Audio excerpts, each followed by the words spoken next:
Check, check, 1, 2. All right. Welcome, race fans, to Oyster Speedway here in Oyster Bridge, Prince Edward Island, Sunday, June 14th. Full Sunday afternoon of racing here. We were supposed to race yesterday, but Mother Nature said otherwise. But nonetheless, we're ready to get going here today. It is the Universal Truck and Trailer 150 for the Easy Clean Super Late Model Series as a part of our first special event of our 2026 season. Round number 3 on the year for the series. They're not alone in touring action, of course. The Picket Care Maritime League of Legends Tour is also here for the Picket Care 50. Again, we got 22 super late models. We got 18 Legends strong, so some fantastic car counts for the first touring races at Oyster Speedway here in 2026. Of course, Reliable Motors, Beginner and Outlaw Bandoleros, and the Fitzpatrick Consulting Street Stocks are here to play support House Class Championship Point Racing. Of course, reminders as the day goes on, bathrooms, porta potties all around the facility. Of course, we got a couple different ones here in our main grandstand area, porta potties around turns 3 and 4 and down by the backstretch. Don't forget to check out our merchandise down below. Catherine Fournier will be down there to assist you with all things Oyster Speedway merchandise, from hats to t-shirts, all that sort of stuff to put on the Oyster Speedway brand. And of course, On the Gas Apparel is here as well, the official apparel provider of the Easy Clean Super Late Model Series by the ticket booths there at the main entrance. And of course, go get your hot meals and your cold beverages and all sorts of treats and other stuff that satisfies your taste buds down at the canteen. I would imagine we probably have a 50-50 going on. Somebody's going around collecting tickets and all that and stuff. I'm sure I'll get confirmation here. Catherine, if we're doing 50-50, I'm sure you can hear me. Let us know. And don't forget to check out our digital program as well. From physical programs for the past couple of years to now, our digital program, we got QR code posters all around the facility, so you can check that out for rosters, schedules, all that sort of fun stuff to stay informed on everything Oyster Speedway. And so before we get racing here, we ask that you please rise if you're able and remove your caps for the playing of the Canadian National Anthem.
Thank you.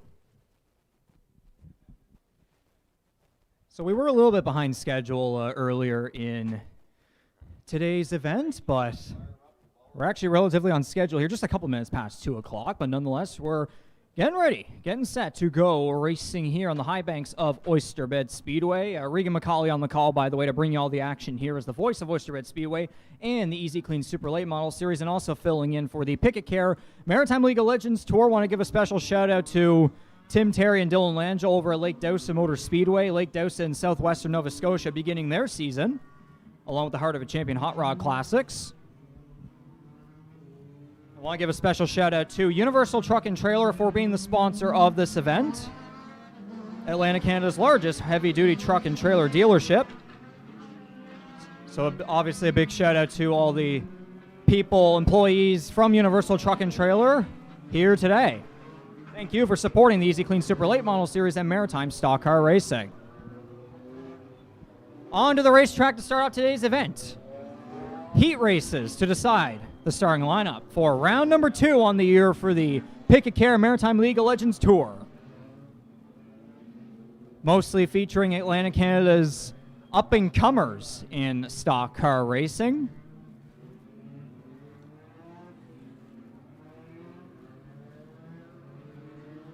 So we're going to have 2 heat races, 18-car field for the Pick-A-Care 50. This is the first of 2 Pick-A-Care Maritime League of Legends Tour races at Oyster Bay Speedway in 2026.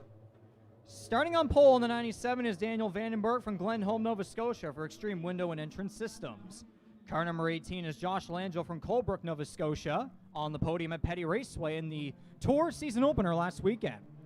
Driving the 07, from what I was told, it's not Kelsey Han, but as a matter of fact, her father, Graham Han, is in that car. Kelsey not able to make it for the green flag here today. The driver from New Glasgow. The 23 is Fredericton, New Brunswick's Tegan Dempsey. The 14M is Samantha McDonald out of Dartmouth, Nova Scotia.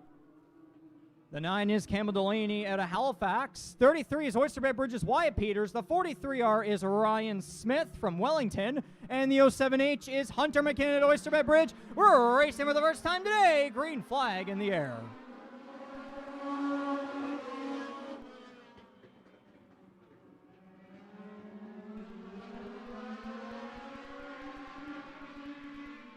Racing is underway here today for the Universal Truck at Trail 150 and Pick-A-Care 50, starting off with heat race competition for the Pick-A-Care Maritime League of Legends Tour.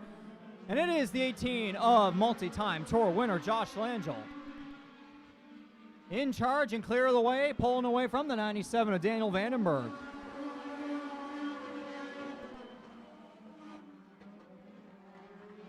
Single file through the style field. As I say that, commentators jinx. Delaney dives through the bottom of Daniel Vandenberg down the backstretch and through 3 and 4. Still side by side down the front stretch. Vandenberg hanging on for second at the line. Langell still leading the way. Langell picking up a second place finish. Back at Petty Raceway in the R&D Performance Center 50. To kick off the tour season at Petty Raceway in Riverglade, New Brunswick. Cameron Delaney also picking up a podium finish last weekend. He is still fender to fender with the 97 of Daniel Vandenberg. Now with 5 laps to go, it's 10-lap heat races for the Pick-A-Care Maritime League of Legends Tour.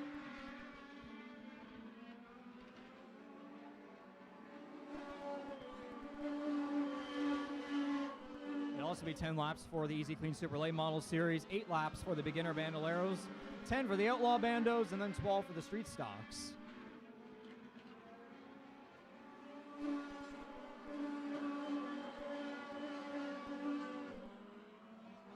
Now it's 7 of 10 laps completed. Josh Langell continues to pull away from the rest of the field. Although now Campbell Delaney has passed Daniel Vandenberg. The 9 has all the clear room in the world to start closing in on the driver that finished just ahead of him back at Petty Raceway last weekend. As a matter of fact, the season opener for the tour last Saturday went caution-free for all 50 laps.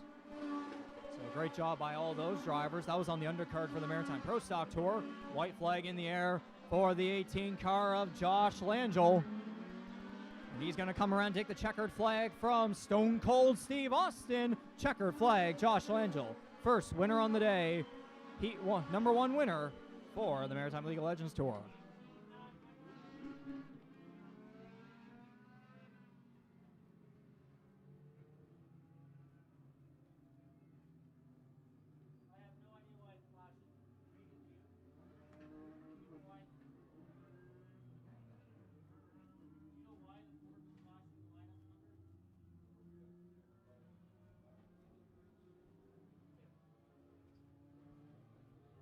I guess in one way you could call this a victory lap. No checker flag, but nonetheless, folks, round of applause for your winner, the number 18, of Josh Langell.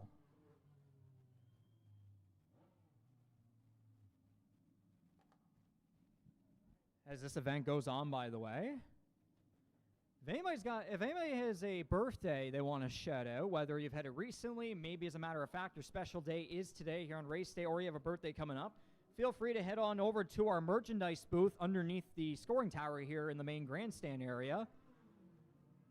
And let our merch people know they have a birthday, and they'll communicate up to us up here in the tower, and we'll shout you out.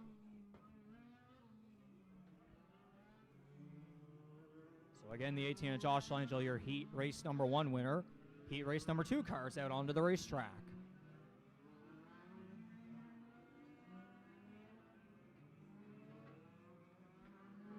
So 9 cars for 10 laps once again, I would safely assume.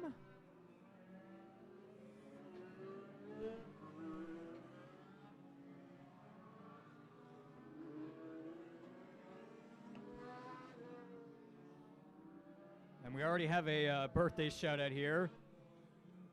Candice, hopefully I'm saying your name right. Candice Lauran. Again, hopefully I'm saying that correctly. For the team, Mike Dusky's team, number 42 in the Fitzpatrick Consultant Street Stock Division. Celebrated a birthday yesterday, so happy birthday. Starting lineup for heat race number 2. Ahead of the Picket Care 50 for the Picket Care Maritime League of Legends Tour. The 73 starting on pole is Brad Wadden out of Hammonds Plains, Nova Scotia. Alongside him is Charlottetown Stephen Pickett Jr. in the Picket Care 34. The 5 is a rookie to the tour. That's Ethan Hicken in New Glasgow, Nova Scotia, former Bandolero standout. Your points leader and reigning winner from last weekend in the 00 to Hubli, Nova Scotia for Timberlake Beverage Room and Brad Wadden Mortgages, it's Caden Tufts. Also your points leader at Oyster Speedway in our Legends House Division. The 71 is Chase McKay out of Bear Cove, Nova Scotia for the Auto Store Excel Property Services, Atlantic Electronics Limited, and others. The 39 is the Spring Hill Smoke. It's Chase Livingston.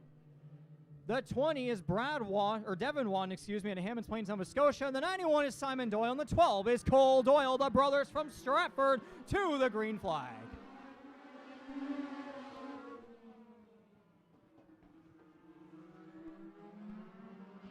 And already off the pace, Chase Livingston. Something wrong with that 39 car.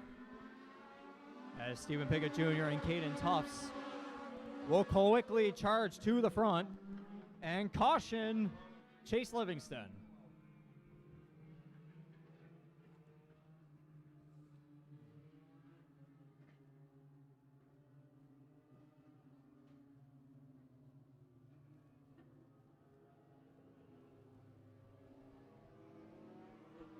And so your defending Scotia Speedway Legends champion off the pace and will head to the pits. And to be fair, whatever issues you're dealing with right now, you might as well deal with them right now and have some time throughout our next couple divisions and more heat races to get back going and racing for the Picket Care 50 later. To clarify again, the heat and feature race orders are the exact same. So we have the Picket Care Maritime League of Legends Tour going right now. Then the Easy Clean Super Late Model Series will go. So both touring series will get their heat races done and over with. And then Beginner and Outlaw Bandoleros and the Street Stocks will do their heat races. And then exact same order for the features. And we will note on our race day format, we did say that Easy Clean Super Late Model Series driver introductions were weather and time permitting. From the last report we got, we are not going to have on-track driver introductions. We are more than likely going to do rolling. But again, we'll get to that down the road once the super late models come out onto the racetrack.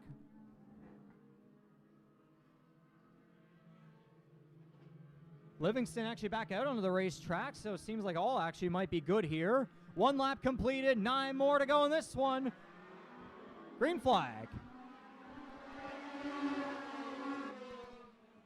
Actually, you know what? Come to think about it, that might have been a full restart because it looks like with the exact same starting lineup there for that one. But it's deja vu from what we saw just a couple moments ago. It's the 34 and the 00 jumping to the front and running away from the rest of the pack.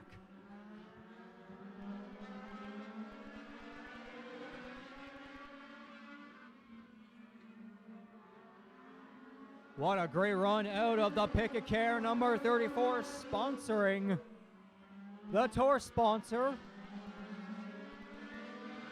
And also the sponsor that his father, Steve Pickett, owns and operates. Or I should say co-owns with Dawn Pickett. I can't leave her out of that.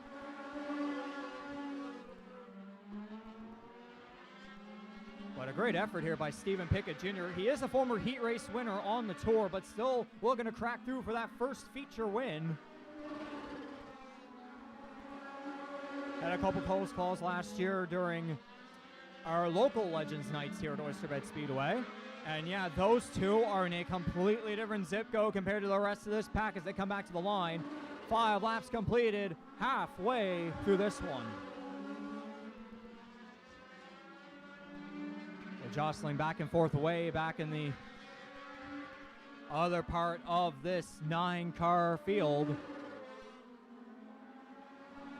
And despite that earlier issue we saw with Chase Livingston, he has already made his way up to the 4th position ahead of Chase McKay and Cole Doyle battling side by side for what looks to be the 5th position. As now McKay past the 12 and underneath the 39. They're both in behind the 20 of Devin Wadden. Popsicle 6 in the air, 2 laps to go. 2 laps to go for the 34 and the 00.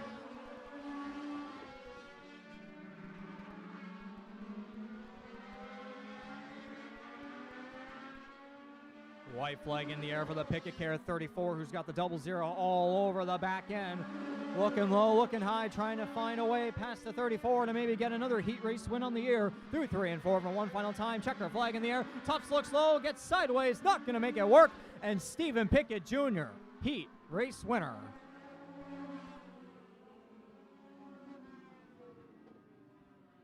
And you know what, as that 34 was coming back here to the checker flag, we saw from up here in the tower, we saw him shaking the hand right there.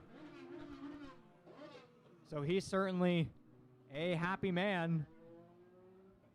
Great to see the 34. He was fast in earlier practices. So maybe this might be the night where the driver from Charlottetown will pull through for a first career Legends feature victory.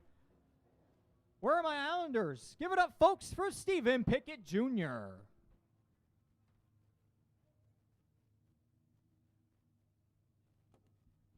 So that'll do it for heat race action for the Picket Care Maritime League of Legends Tour. Their Picket Care 50, as I was saying earlier, is going to be up first in our feature order.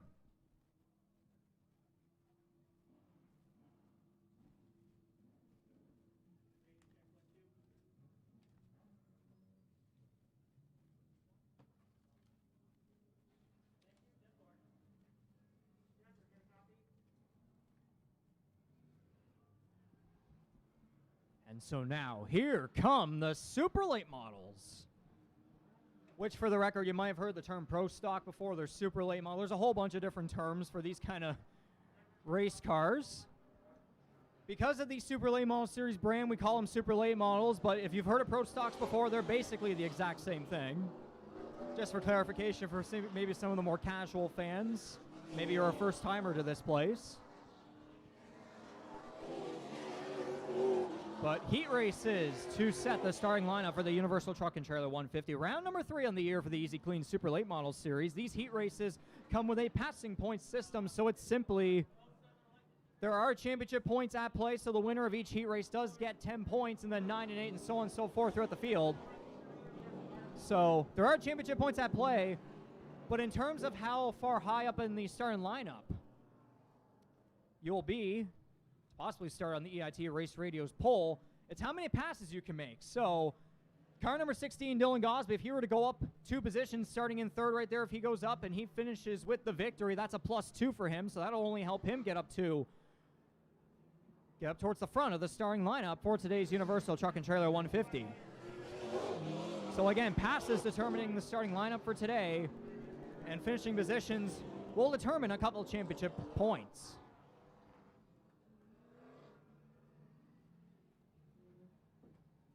So we got 8 cars for this one. I believe it's 3 heat. Yes, it's 3 heat races.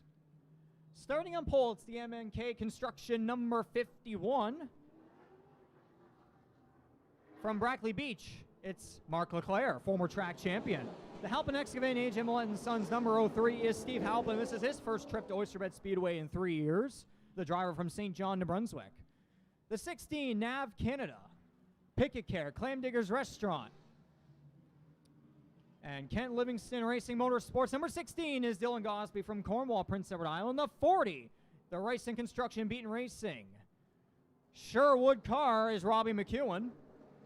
The number 4 Petty Raceway Super Late Model making his first Oyster Bet Speedway Super Late Model start. You may be familiar with him in street stocks. It's Michael Cormier at a Grand Barishwan in Brunswick. The 32 ECI Truck Super Late Model is Chris Hughes at a Stratford. The 8 is PEI's Ironman Ken Vincent from Crapo. And the 07 is Allison McKinnon from Oyster Bet Bridge. We're racing for the first time with the Super Late Models.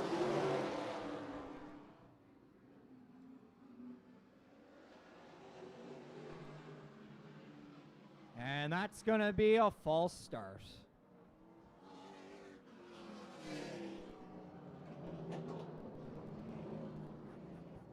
And the momentum at the 51 head there. A little bit of close quarters to the Oyster Bet Speedway pace car. Along with the 03, yeah, for the McKinnon Racing, Oyster Bet Esso, Wicked Wrench. Number 07 machine, Allison McKinnon making his first Easy Clean Super Late Model Series start in 3 years. He was with the Maritime Pro Stock Tour here at Oyster Bet Speedway last year. But good to have him back here on the Easy Clean Super Late Model Series. So 3 10-lap heat races. Again, finishing positions determine championship points. The winner getting 10.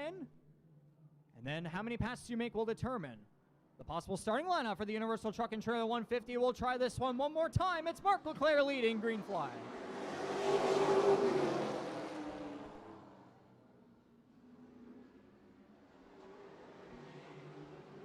Halpin Excavating 03 will get that jump ahead of the 50. Oh, contact! We keep going. I think Leclerc might have gone off the pedal there a little bit. Can't go. It's 3 wide down the back. That 51 having a couple issues trying to get around this place. Scosby backs off.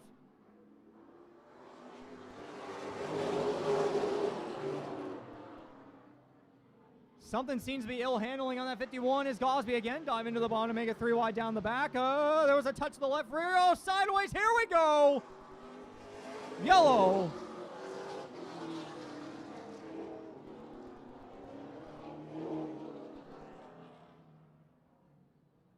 A tap from behind. Leclerc sideways up into Chris Hughes. Big left front damage on the 32 East Coast International Super Late Model. And Ken Vincent made a great save there, trying to avoid up on the high side there off of 4.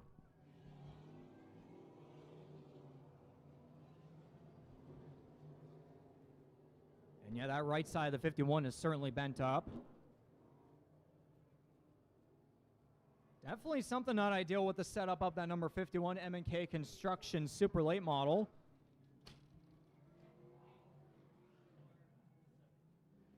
And it continues to be bad luck for car number 32.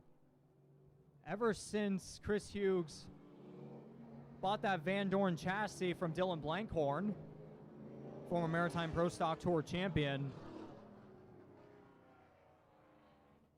A car that was Dylan Blankhorn's backup for quite some time. Never seen the racetrack. And then this year, for the first time, Chris Hughes bought it. And that car has been on rails, at least pace-wise, over this year. Having talked with him over the year thus far, it's certainly the best car that he's experienced in quite some time.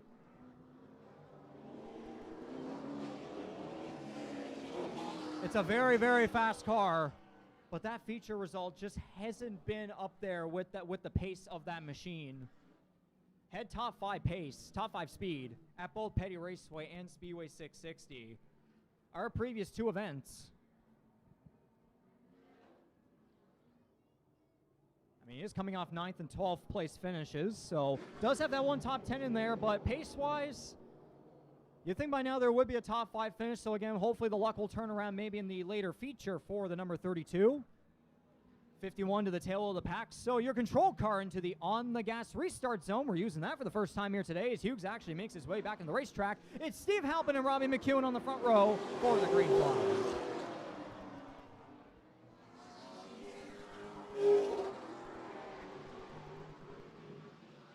McEwen got the jump on that one. On the high side. Again, a false start.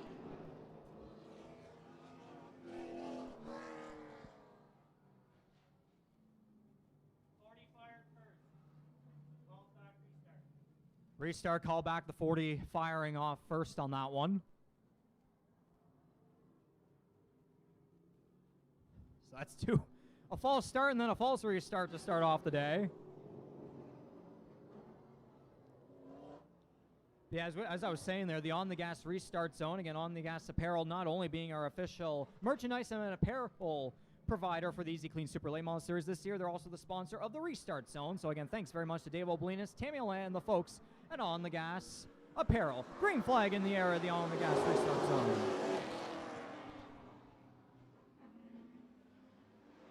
Looks like we're going to be all good on that restart. McEwen still getting the jump. Oh, there's a touch contact, and we keep going. Oh, Van Halpen around, hard damage. We're wrecking big, big, big, big.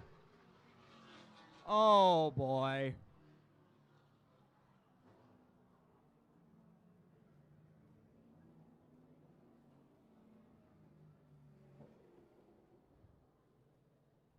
That might be the biggest wreck this series has seen in a long time. Dylan Gosby, Chris Hughes, Steve Halpin, Ken Vincent caught up in that one. Massive, massive damage for multiple cars. Gosby's front end is completely torn up. Hughes' front end crunched in. Steve Halpin. My goodness.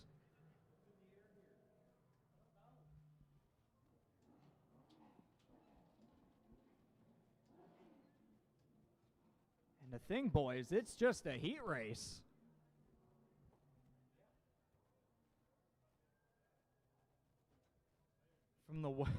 From the weather hampering our earlier schedule, and then we were seemingly able to get things started on time, and now look at where we're at.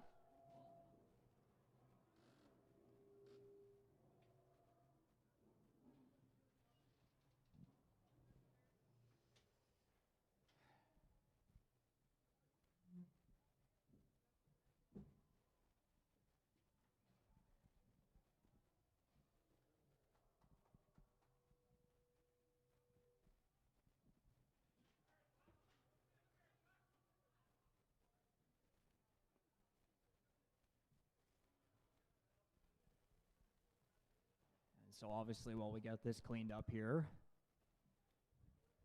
under the red flag, Robbie McEwen, Michael Cormier, a damaged Mark Leclerc, and Allison McKinnon still remaining on the racetrack. Stopped over in turn 4.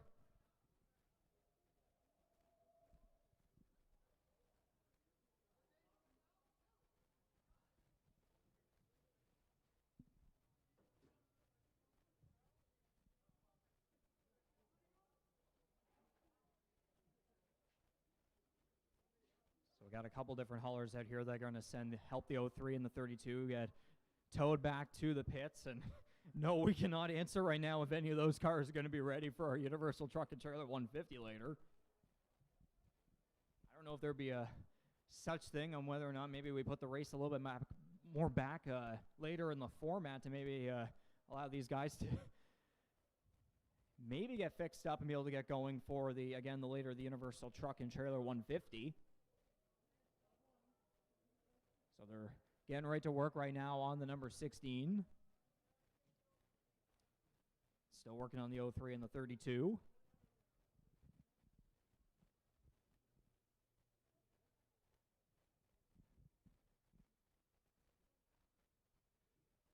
So we're going to let things wait out just a little bit. We'll be back for some more Easy Clean Super Late Model Series heat race action to decide the starting lineup for the Universal Truck and Trailer 150 round number 3 on the year for the 2026 Easy Clean Super Late Model Series season. So we'll play a couple of tunes and we'll get back going in just a little bit.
And so cars are back rolling here on the high banks of Oyster Bed Speedway. Red flag lifted. After a big pile up in turn number 1, Marc Leclerc will head off to the pit. Yeah, that I don't think I'd want to see that car running around either. The heavily beaten up number 51, of course, trying to sort things out with Chris Hughes, Steve Halpin, and Dylan Gosby. Gosby's team is really at work right now trying to get that thing ready for the Universal Truck and Trailer 150. Halpin's car back in the pits, still on the Nick's towing trailer. Leclerc just pulled back into his pits. And they're sorting things out with Chris Hughes at the moment. So we're left with 3 cars on the racetrack. Robbie McEwen in the Racing Construction beating Racing number 40. Michael Cormier in the Petty Raceway number 4, again making his first Oyster Bed Speedway Super Late Model start, a 3-time Piston Cup Street Stock 100 champion. And the 07, Big Al Allison McKinnon, first series start in 3 years. Also doing Legends as well this year. So it'll be 3 cars, 2 laps completed, 8 more to go. Green flag.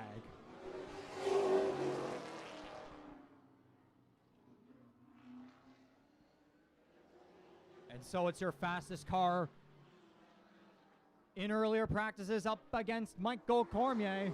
McEwen will lead that lap. And will clear the number 4.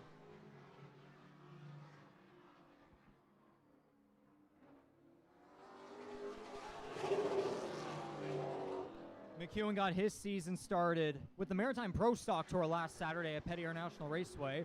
On the Super Late Model Series and here at Oyster Bed Speedway, this is his first drive in that new Fury car. Robbie McEwen and McEwen Motorsports partnering with King Competition over this past off season. They picked up a top 5 finish at Petty Raceway last Saturday. And that car has been red hot fast all day here today at Oyster Bed Speedway. Still looking for his first win on the series. Has a lot of podiums and top 5s in hand. That number 40 car still remains unbeaten in terms of top 10 finishes. That car has yet to finish outside the top 10 in Easy Clean Super Late Model Series competition. McEwen did finish outside the top 10 last year while substituting for Darren McKinnon, but we're not going to talk about that.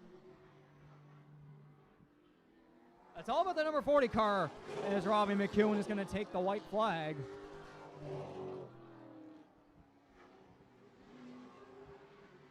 And he's going to come around. He will continue to be top of the charts in another way. Checkered flag, Robbie McEwen, your heat race number 1 winner.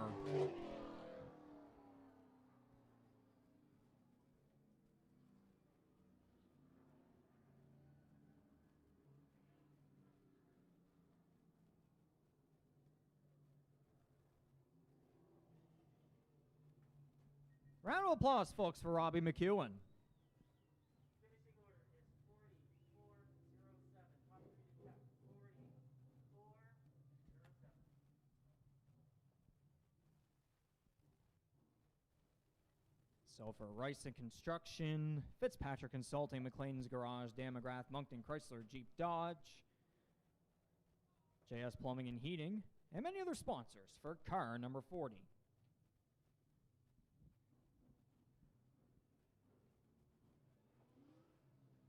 So that was heat race number 1. Here come your heat 2 cars. Hopefully things will be a bit tamer in this one, knock on wood.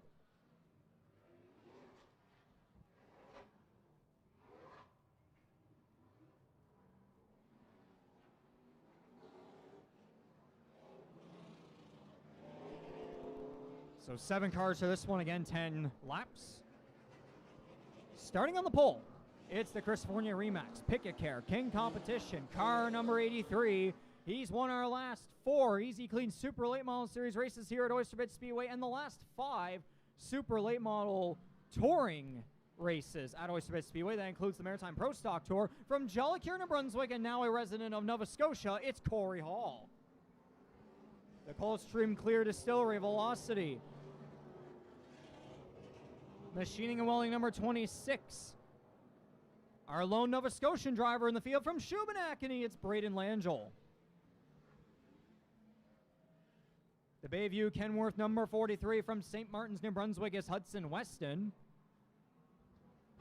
Making the trip over about 5-6-ish hours away from this place, over to basically by the border between New Brunswick and Maine in the United States. From New Denmark, the 81 is Ian Rasmussen for New Denmark Auto, Benji Curtis Remax, Hampscomb's Auto Body, and CarQuest.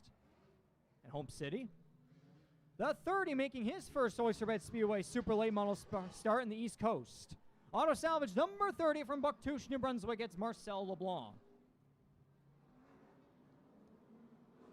Donning the series' title sponsor, Easy Clean Pressure Systems. Along with Auto Body Plus from Hampton, New Brunswick, that's Chris Duncan. And the 01 is your reigning series champion and your winner from Speedway 660 in our previous event. From Summerside in the Chris Fournier Remax 01, it's Tintin Woolridge.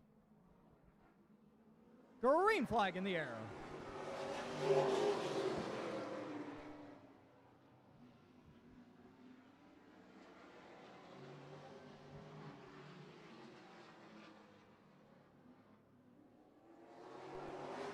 Corey Hall will lead lap number 1 and clear ahead of Braden Langell.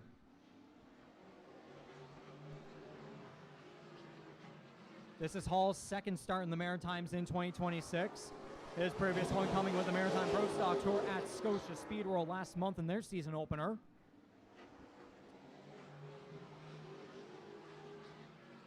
He certainly went through a lot of stuff at Scotia Speed World last month.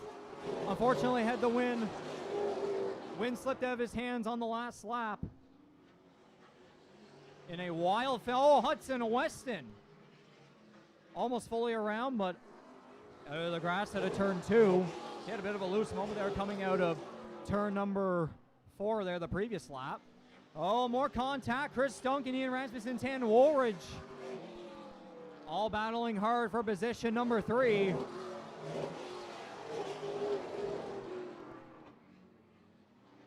As now rolls single file. As I say that, Woolridge looking to the left rear quarter panel of the Easy Clean, number 97. Down the backstretch and through 3 and 4. Duncan clears down the front stretch, but still hanging on that high side. Woolridge still looking on the bottom. As Hall and Langell had pulled away from everybody else.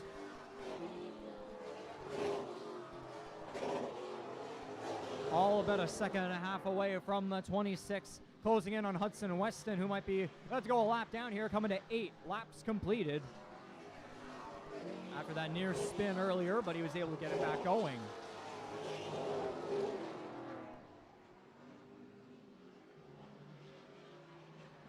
So Hall first, Langell second, as there's the 2 laps to go from our flagman Lloyd Joseph.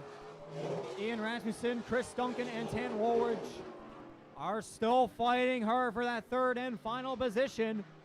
Again, remember, valuable championship points are on the line, but also Woolridge just trying to hard charge his way up through the field. Checkered flag for Corey Hall. Braden Langell second, Rasmussen third, Woolridge fourth, and Chris Duncan rounding out the top 5.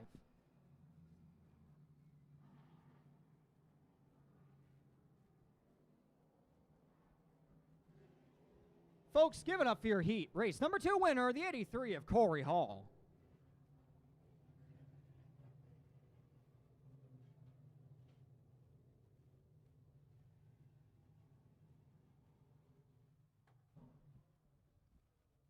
I want to give a shout out to 01 Motorsports, Tan Woolridge and them. They recently had an interview with Mitch Cormier and CBC. So there's an audio version with CBC Island Morning, and they also had a interview on CBC Compass. So great to see to promote this weekend the Easy Clean Super Late Model Series, Oyster Bay Speedway, and the Sport of Stock Car Racing on Prince Edward Island and across the Maritimes. Also, they're going to be handing out coloring books throughout the day as well. For those who are age 15 or under, you can grab one and enter a contest. Details on social media for a chance to win tickets to when the series returns to Oyster Bed Speedway on August 1st for another 150 green flag laps. So you can check out the O1 Motorsports Facebook page for all details.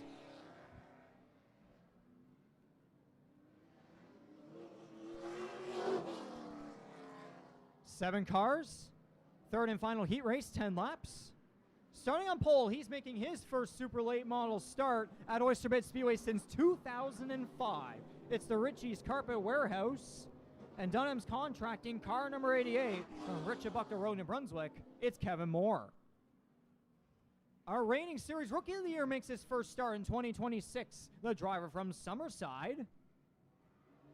For DC Tire and other sponsors, it's Brandon Albert.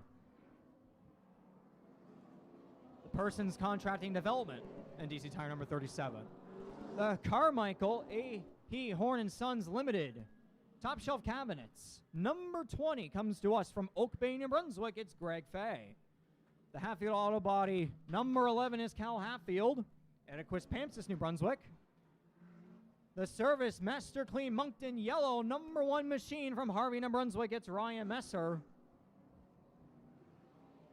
The iconic left-hander makes its return to the racetrack in the Kears Ventilation. McKinnon Bros Service Center and Shaw's Towing number 18 from Charlottetown. It's Darren McKinnon. And the 54 making his first Oyster Bed Speedway super late model start. In car number 54 for AJW Mechanical Helston Industrial Group. And the power store, it's Clark Moore, the port city of St. John, New Brunswick. Green flag in the air.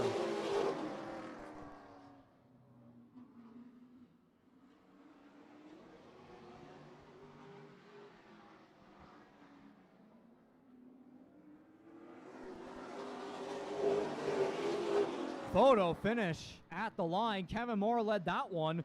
Oh, Messer got a little sideways there as you saw as he was going through the stuff there through 1 and 2. The speedy drive that was laid down after our earlier incident in heat race number 1. Looks like Kevin Moore is going to clear the way over Brandon Albert again. Our previous Rookie of the Year on the series. Looking for his first top 10 finish in a super late model. Great to see the performance here at Richibucto Roads. Kevin Moore in the 88 again. This is his first time back at Oyster Bed Speedway in 21 years. His previous start coming on the Maritime Pro Stock Tour in 2005. And just recently at Speedway 660 in the Easy Clean Pressure Systems 150. For the first time in basically forever, he finally finished a race on the series and even almost cracked through to the top 10. He had a strong car that day. We're looking to pick up another finish here. See another checkered flag here today in the Universal Truck and Trailer 150. He's continuing to lead laps here. What a story this would be if he were to hang on for the win. As he's pulling away, Brandon Albert is now playing defense against Ryan Messer and Greg Fay, a pair of series contenders. Messer has yet to get on the podium in a race this year. Maybe the third time will be the charm. We could maybe even say that for a victory. Pops go 6 in the air, 2 laps to go. Kevin Moore now has to defend himself off of Ryan Messer. This could get interesting here as they're going to come around to the white flag. Messer with a big run. He's closing in on the 88's back bumper. A white flag in the air.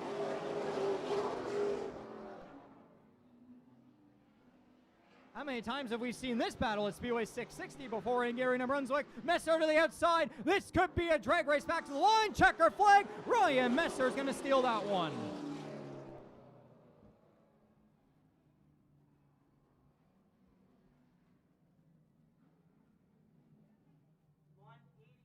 Insane run of the 1 to the outside to shoot right past the 88 and steal the heat race victory. Where are my people from Harvey, New Brunswick? Ryan Messer gets the win.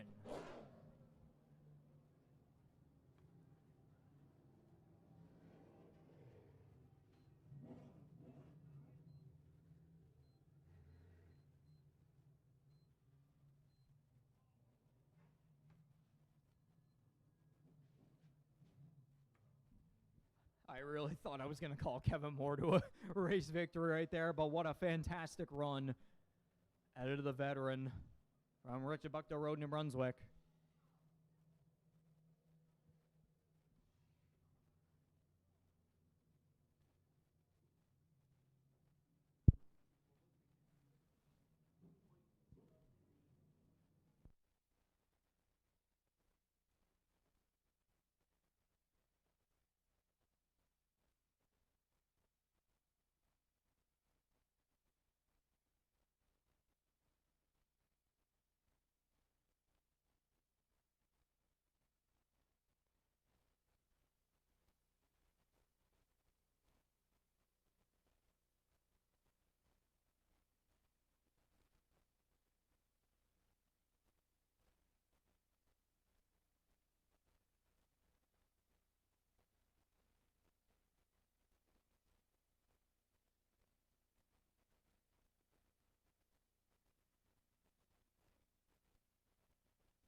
So that does it for all heat race action for both tours here today at Oyster Speedway.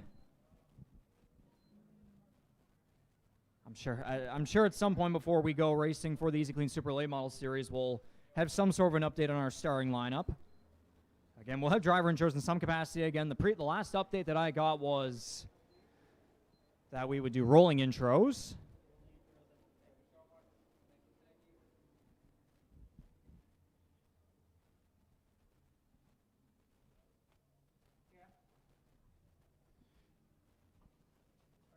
And now it's time for house class action here at Oyster Speedway. Our first local division up, the Reliable Motors Beginner Bandoleros.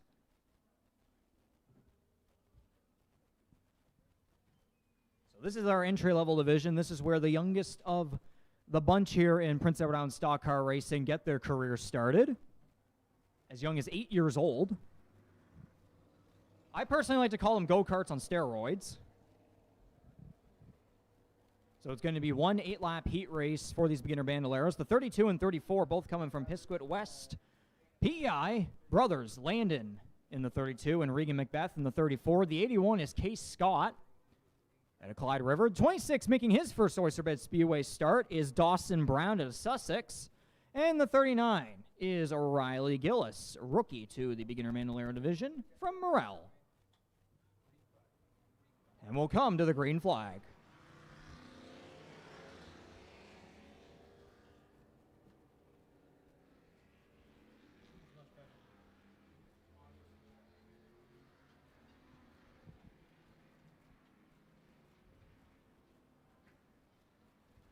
And so the Allen equipment, number 34 will jump out to the early lead. For our previous two beginner bandolero races in May and this past weekend, it's been basically all the 34 and the 81. We've had basically two different groups doing their thing in this beginner division. Outlaw Bandolero, Heat 1 cars to the ramp. Outlaw Bandolero, Heat 1 cars to the ramp. But as I was saying, the 34 and the 81 have their own little competitive thing going for the championship. With a little more experience compared to the 32 and the 39. But again, as I said, it's an entry-level division, so the 32 and the 39, obviously they continue to make immense strides, trying to get more comfortable behind the wheel and pick up the pace. And again, entry-level division, it's all about having fun. And showcasing your sponsors proudly.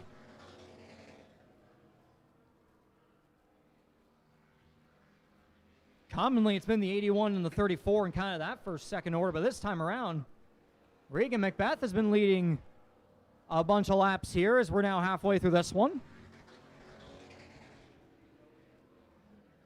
Case Scott currently leading the points.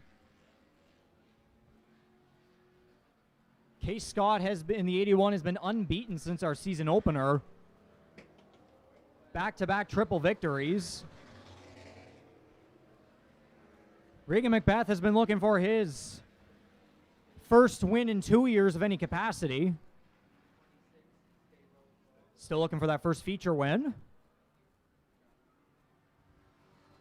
And checkered flag, Regan Macbeth. First win in 2 years.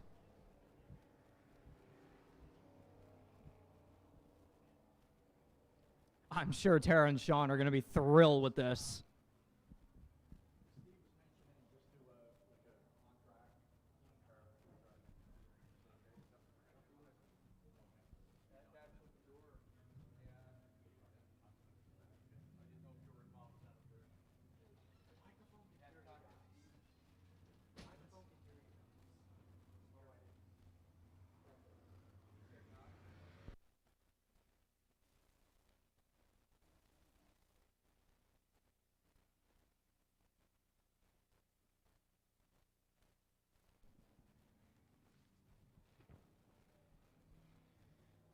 Sponsors for car number 34 include Allen Equipment, Cavendish Farms, Centennial, Chrysler, Brudenell Tire, Mary Brown's Chicken, Big J's Carpentry, Hendrick and Family Farms, Lawton's Produce, IFJ Farms, Macbeth Family Farms, and Good Equipment. It's been a little while since we've seen this car in victory lane. How about this? Give it up, folks, for the 34 of Regan Macbeth.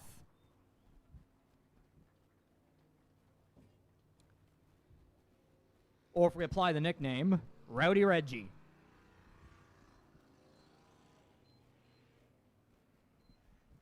And of course, Bando Lando, younger brother, Landon Macbeth picking up the fourth place finish behind Austin Brown.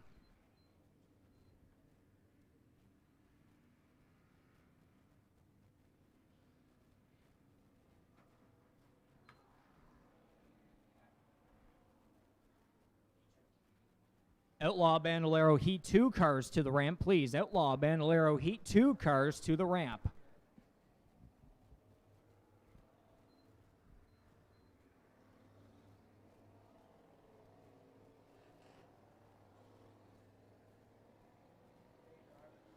Shout out Jonathan McDonald, 45th birthday today. Again, happy birthday, Jonathan McDonald. And so now our Outlaw Bandoleros presented by Reliable Motors come out to the racetrack. This is our more experienced drivers in the Bandolero class. Drivers in this division you probably see within the age range of about 12 to 16. Starting on pole, it's the McDonald's PEI and Pick a Care number 10 from Charlottetown. It's Juliana O'Connor. Our reigning Outlaw Bandolero Rookie of the Year starts to her outside in the 57. Creative Acres Corp and Island Coastal Services 57 also from Charlottetown. It's Hudson Lindsay Waddell.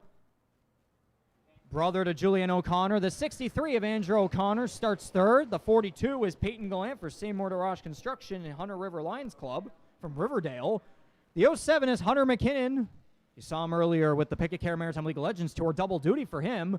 The 2 is William Siliker. Good to see him back at Oyster Bay Speedway for the first time this year. And the 99 is a former feature winner this year in Bristol Matthews, green flag.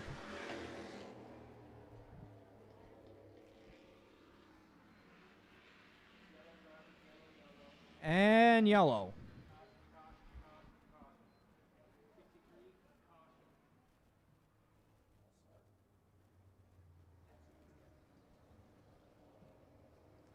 Sounds like a false start on that one. How many of those have we had today?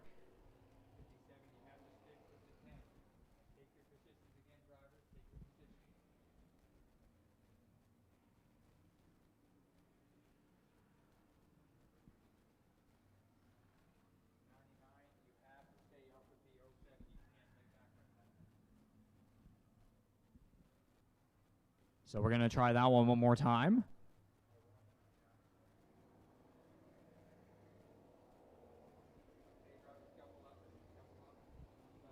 That 99 mini mystery machine, as we like to call it, Bristol Matthews being our reigning feature winner. It was a photo finish that decided our 15-lap feature last Saturday on Fan Appreciation Night. About a foot or so of a difference between the 99 and the 9 of Mason Gilliswell you'll see in the next heat race.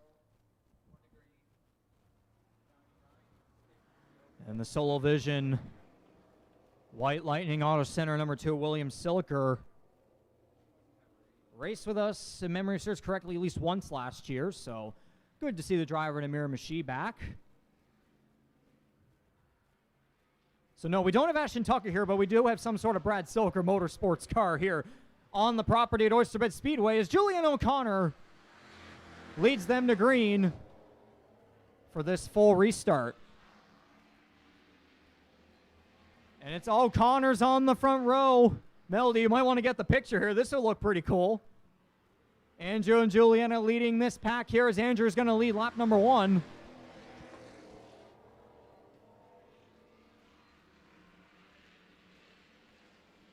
As everybody's jostling, middle of the pack, Andrew O'Connor starting to run away with this one. Bristol Matthews already has made her way to second place. A great hard charge out of the mystery machine.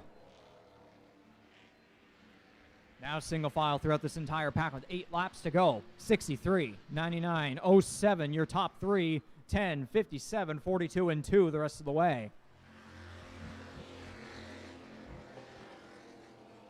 Again, Outlaw, Bandolero, Heat 2 cars to the ramp. Outlaw, Bandolero, Heat 2 cars to the ramp. Matthews starting to close in on Andrew O'Connor.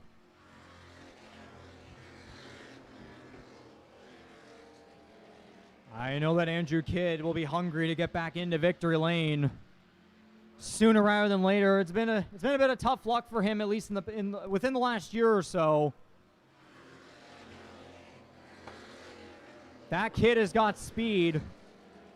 Just needs to have luck go his way in the orange number 63. But it's Bristol Matthews on the inside and will make the clear down the front straightaway with 4 laps to go.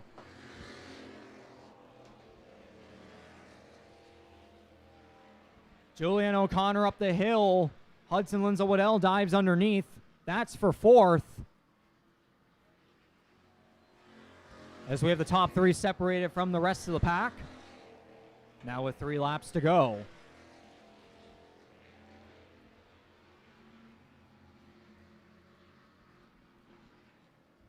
Flagman Lloyd Joseph beating the drums. 2 laps to go.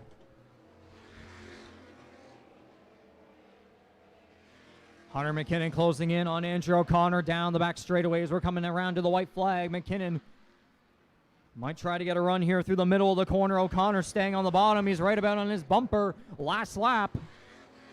It's all Bristol Matthews at the moment. McKinnon will try one more time to get past O'Connor for that runner-up position. But the checker flag will first go to the 99 of Bristol Matthews once again on the year.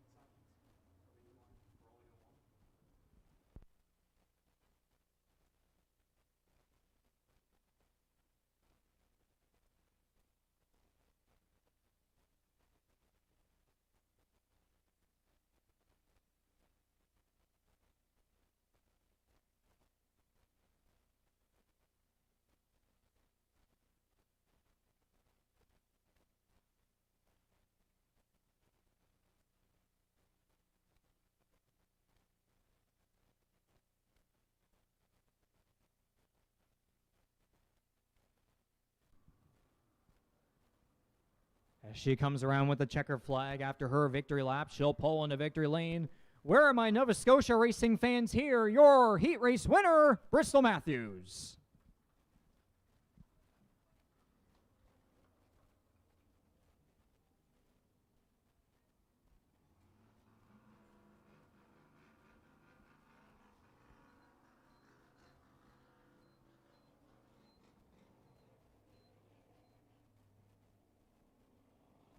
So all of our Outlaw Bandolero heat race number 2 cars come out. And I pull out my phone. The first thing I see is McEwen Motorsports with the P1 update, and then the rest of the post. Yeah, we can't say that, but if you search on McEwen Motorsports on Facebook, then you'll understand. It makes sense.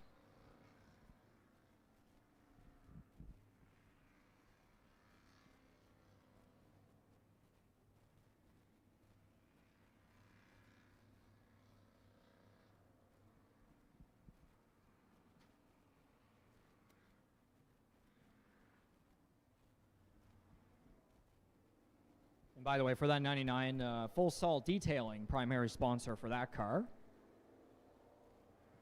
So I had to go and quickly find that. Street stock heat cars to the ramp. Street stock heat cars to the ramp.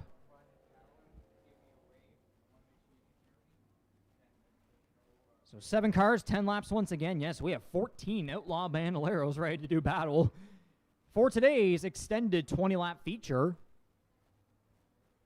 The SGK Atlantic Limited, DM Tile and Flooring, Rainer's Automotive, number 23 of Oliver Rayner at a Summerside. Prince Edward Island starts on the pole for this one. The Smithco Flooring, number 43, is Ryder Smith out of Wellington, Nova Scotia. You saw his father compete earlier in heat race action for the Pickacare Maritime League of Legends Tour. The Atlantic Tilt Load, Sharp Edge Equipment, number 55, is Ben Turple from Lake Charlotte, Nova Scotia. The Jamal's Towing, that's right, Roofing and Renovations. Number 38 is Jake Campbell at Sydney, Nova Scotia. The Wyndham Farms McKinnon Construction R&R Maintenance, number 9 is Mason Gillis at a Morel. Substituting for Ireland Rose is Addison Vino in the 47 at a Porter's Lake, Nova Scotia. And making her Outlaw Bandolero debut is Lindesay, Nova Scotia's Addison McLean in the number 9 M, I believe it is, green flag. Yes, they put the M on the 9. Because we have 2 number 9 cars in this. Oh, we're going 3 wide already. Rayner gets split there in the middle. Daring move by the 55, and everybody's going to make it work. That 55 wants to get to the front quickly. Yeah, some of the moves that these kids pull off in these Bandoleros are pretty crazy. I mean, these cars are basically, speed-wise, almost equivalent to street stocks.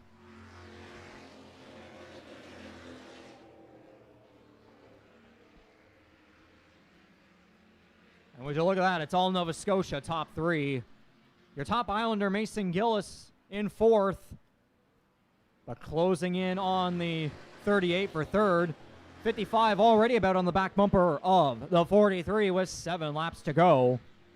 Again, street stock, heat cars to the ramp. Street stock, heat cars to the ramp.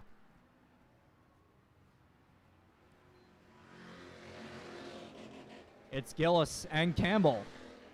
Oh, they were side by side there at the line, but now down the backstretch, Gillis clears the way, closing in on this tight battle between the 43 and the 55. Gillis was a triple winner back at our season opener on the May long weekend. And still your current points leader. Trying to extend upon that here today. As Prince Edward Island closes in on a pair of Nova Scotians with 4 laps to go. Turple makes the dive to the inside at a turn 2 and down the back. They're going to be door to door. Smith shuts the door into 3 and 4. That might allow Gillis to use Turple as a pick to the outside, but Turple will block.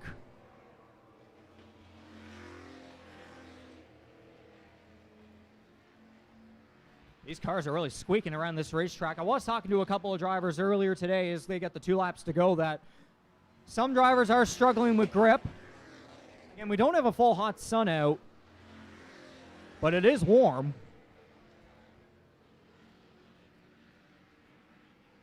And probably doesn't help what we had happen there in heat race number 1 for the Easy Clean Super Late Model Series. There's the wife. Oh, Rayner spins at a turn 4.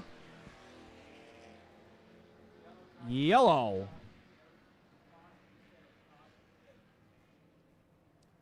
with 1 to go.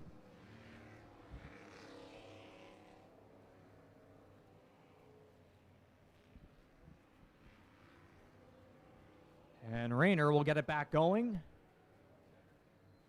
No one else caught up in that one.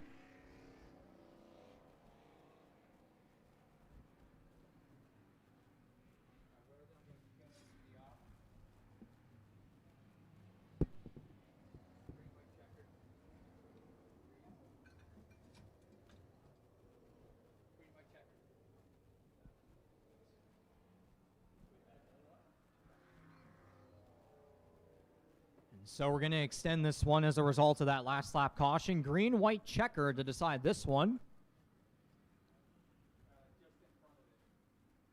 So 2 laps.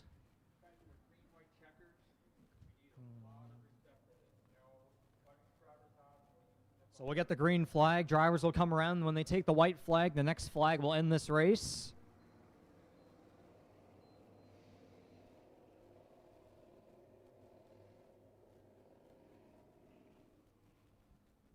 If we get the green flag and we don't get the white flag, then we'll re-rack him again, I believe.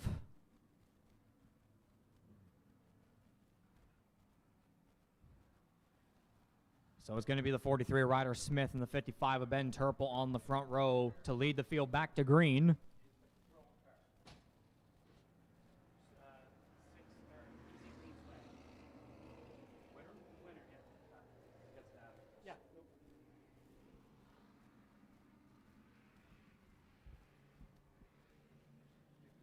So 7 cars, 2 laps, green, white, checkered. Ryder Smith is your control car through 3 and 4 and back to the green flag. I say control car, but Turple had the better start on that one. We're going to keep going. Knock on wood, make it through 3 and 4 and get to the white flag. Yes, we will. Gillis gave Smith the bumper. 43 stays ahead, white flag in the air. Addison Vino and Addison McLean, a pair of Outlaw Bandolero rookies, will battle it out for 4th. Vino will clear. And through 3 and 4, Gillis will challenge Smith. But at the checker flag, it's going to be Ben Turple picking up the win.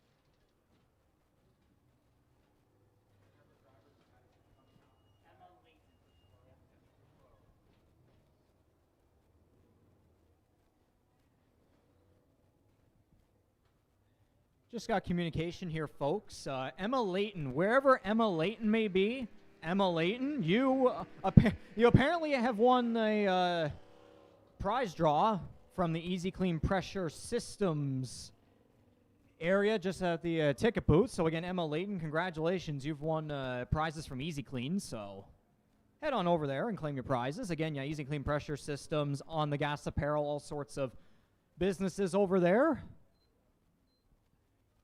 Again, big thanks to Easy Clean Pressure Systems. 3rd year in a row as the title sponsor of the Easy Clean Super Late Model Series. In victory lane, the 55 of Ben Turple, folks. Round of applause.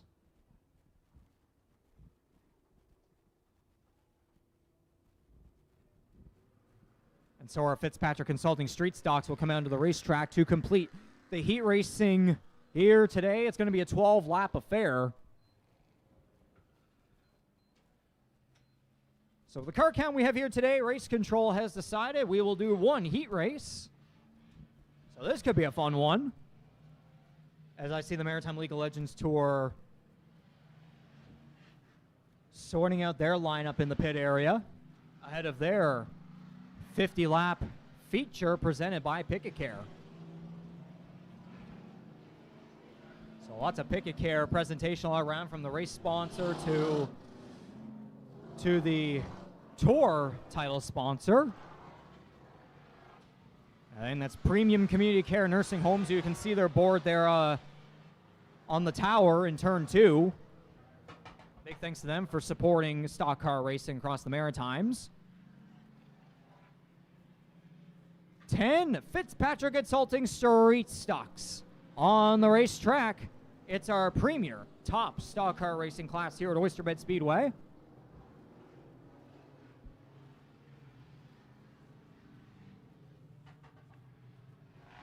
This division has put on some fantastic racing our last two events. Coming off a runner-up finish in just his second street stock start last Saturday in the Goetjes Auto Repair number 30, it's Campbell Stewart, rookie contender and former mini stock champion. The Diesel Reefer Truck and Trailer Repair, Miller Boys Racing, and Universal Truck and Trailer number 77 from Freeland, it's Randy Miller. Stewart, by the way, from just up the road in Oyster Bridge. The 36 is Rustico's Devin Gallant for Accelerate Hay-Track Co. and C&J Excavation and Trucking. The 86 is your defending division champion Matthew Ford for Scott's Tire and Auto, MCR Diesel Incorporated, MF Trucking, and others. Back in the number 7 Oyster Bed Esso Street Stock, it was Brandon Snow last weekend. Kenny Snow, the snowstorm, is back behind the wheel that one. The 42 is Mike Duskett of Hampshire. 27 is Nick Chason. 35 is your points leader Colton Ford. The 66 is Brody McCory. And the 53 is Daryl Ford. 12 green flag laps, 10 cars. Let's go racing.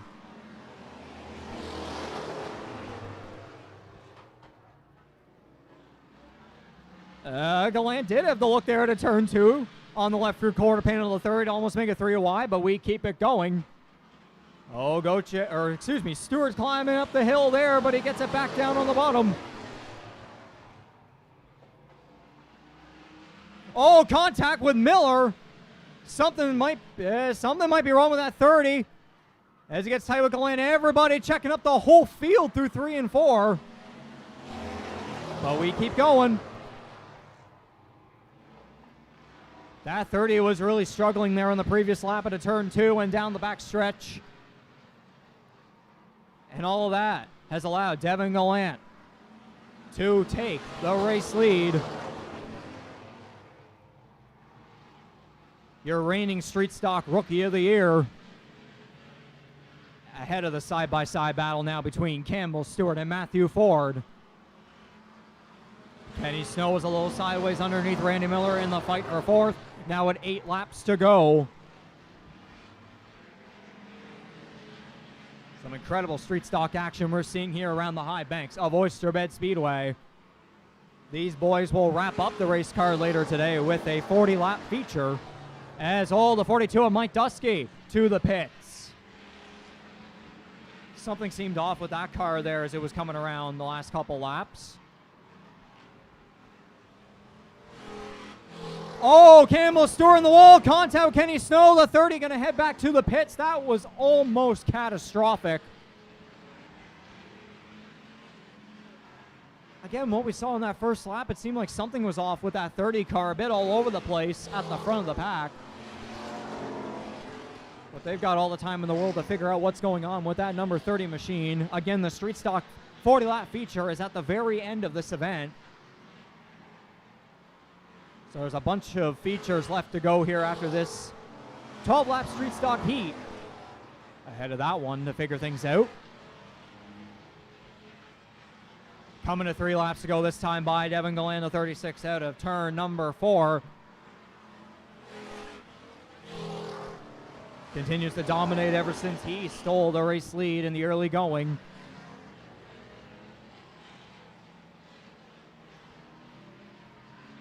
Some decent distance between the 36 and the 86. And then from the 86 to the 7. All single file for your top 3. Brody McCory and Nick Chason side by side for position number 4, coming back to the white flag as Gallant will take it at the line. McCory looks to clear Chason at a turn 4, not able to just yet, but McCory stays on the bottom, giving Chason enough room to keep that battle going. He's still a bit there. McCory's going to shut the door that time. Chason backs up, but now at the checkered flag, Devin Gallant will pick up the Fitzpatrick Consulting Street Stock Heat Race victory.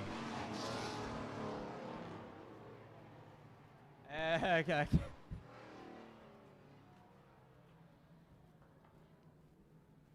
was about to say Campbell Stewart was about to come back onto the racetrack, but I just realized we're about to do a little bit of a thing here that's going to have to do with the 30 and the 7 car here, so all is good.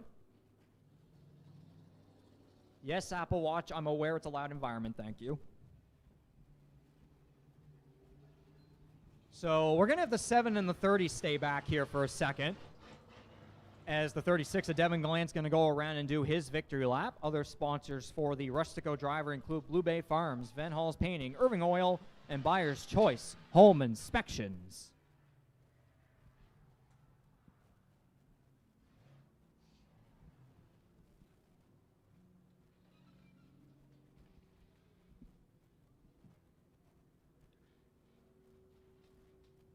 Into victory lane, your final heat race winner on the day, and your only one for the Fitzpatrick Consultant Street Stocks, the number 36 of Devin Gallant.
All right, race fans. So you'll have the best view right here, of course, on the front straightaway. But this little tiny thing that we have here going on the front stretch, of course, before we got the season going, we introduced a new initiative here with a bit of inspiration from what Scotia Speed World does over in Halifax, Nova Scotia. It is the Driver of the Week Award presented by Bingley's Auto Body, courtesy of race director Chris Bingley. Thanks a lot. But of course, this award will be presented after each event to a racer whose impact on and off the racetrack deserves extra recognition. So whether it's a career best performance, racing with respect, helping fellow competitors, overcoming adversity, or a first-time victory lane appearance, this award will spotlight individuals who embody what racing at Oyster Speedway is all about. So we now finally have the time to get to our first 2 Driver of the Weeks, and both of them end up being of our Fitzpatrick Consulting Street Stock division. So first, from our May long weekend season opener, we have the driver of the number 7 Oyster SO, Kenny Snow.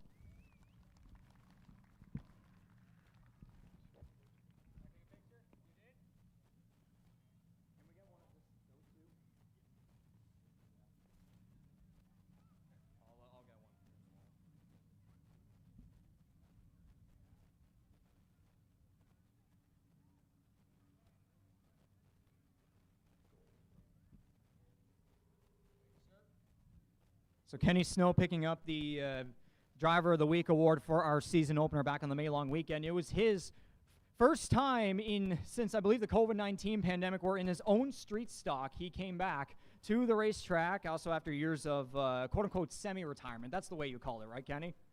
Semi, yes. Driving his street stock that he operates for the first time since before the COVID-19 pandemic, and the veteran pulled off back-to-back preliminary race victories, a heat and a semi-win, and then a podium finish in our feature, so very well-deserved for the number 7. And then for last weekend, Fan Appreciation Night on Saturday, June 6th, we have the driver of the number 30 Goat Chase Auto Repair Street Stock Rookie of the Year contender. Give it up for Campbell Stewart.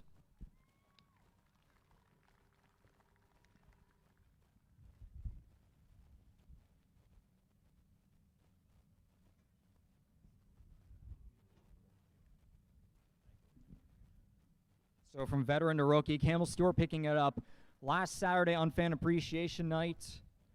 In his first street stock start back at the season opener, he got a strong top 5 run in his heat race. Unfortunately, had an early exit in his semi-race and wasn't even able to compete in the extended 40-lap feature. And then last Saturday on Fan Appreciation Night, he's turned that around and turned that into a heat and a semi-victory in just his second start in the street stock division. And then the defending mini stock champion, he almost picked up the win in the 25-lap feature, but unfortunately there was heartbreak in the closing laps as he was passed by a fellow Oyster Bridge driver in Colton Ford. But nonetheless, an outstanding performance by the Rookie of the Year contender, Campbell Stewart. Folks, one more time for your 2 first driver of the weeks, Kenny Snow and Campbell Stewart.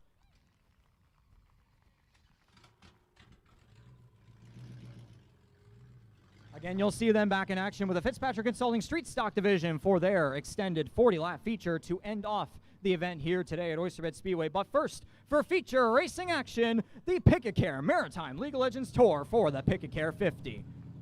We'll be back in just a little bit.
So once again, congratulations there to all of our heat race winners, along with Kenny Snow and Campbell Stewart, your first 2 Bingley's Auto Body drivers of the week for the Oyster Speedway 2026 season. This is a bit of a addition that we have here to our race day format here today. We're going to do in-car driver introductions for the Pick-A-Care Maritime League of Legends Tour Pick-A-Care 50. Race fans, are you ready for some Legends racing? You can be louder than that. This is the first Legends Tour race on the island. Who's ready for some Legends racing? Starting shotgun on the grid in car number 91. For Reliable Motors, King of Clubs, Outer Limits Sports, and Bulger Motorsports from Stratford, it's Simon Doyle. In the 07H, it's the McKinnon Racing, McCory's Meats, Oysterbed Esso, and Rickett Wrench. Number 07H from Oysterbed Bridge, it's Hunter McKinnon. In car number 33, it's the PD Construction Pinot's Fuels. Number 33, also from Oysterbed Bridge, it's Wyatt Peters. Older brother of Simon Doyle in the 91, now in car number 12, also from Stratford. Give it up for Cole Doyle. In the number 43, from Wellington, Nova Scotia, for Smithco Flooring, ladies and gentlemen, it's Ryan Smith. Car number 73 joins us from Hammonds Plains, Nova Scotia. It's Brad Wadden. The 14M McDonald Automotive and Backyard Dreams legend from Dartmouth, Nova Scotia, driven by Samantha McDonald. In the number 5 car in New Glasgow, Nova Scotia, for King Freight Lines, S&C Motorsports, Backyard Dreams, and many other sponsors, for Ethan Hicken. He is your defending Oyster Bet Speedway Legends champion. In car number 71 for the Auto Store XL Property Services and Atlantic Electronics Limited. And other sponsors for the Bear Cove, Nova Scotia driver Chase McKay. Next up on the grid, car 00 is your points leader and reigning winner on the tour from Petty International Raceway last weekend for Timberlake Beverage Room and Brad Wadden Mortgages from Hubli, Nova Scotia. Racing in memory of Peter Woods, it's Caden Tufts. In car number 07 for Han Automotive, Magnet Signs, Bumper to Bumper, and other sponsors from New Glasgow, it's Graham Han, father of Kelsey Han. Substitution.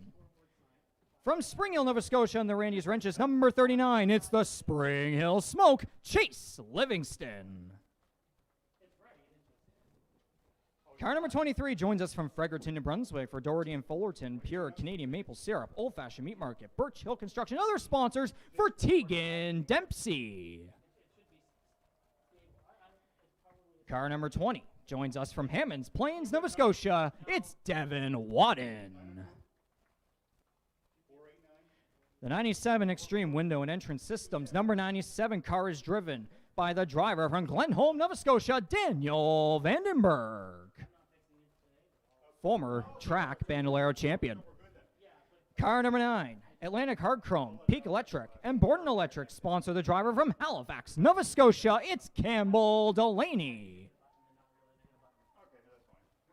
And now repping the series title sponsor, and also the sponsor that his parents co-own in car number 34 to Charlottetown, Prince Edward Island for, of course, Pickett Care, Century 21 Pickett Real Estate, Corey Hall Racing, many other sponsors for Stephen Pickett Jr.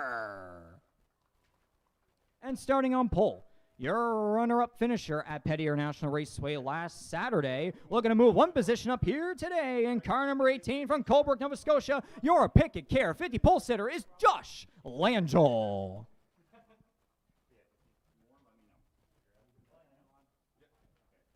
And now, race fans, join me in saying the most famous words in motorsports on the count of 3. 1, 2, 3. Driver, start your engines!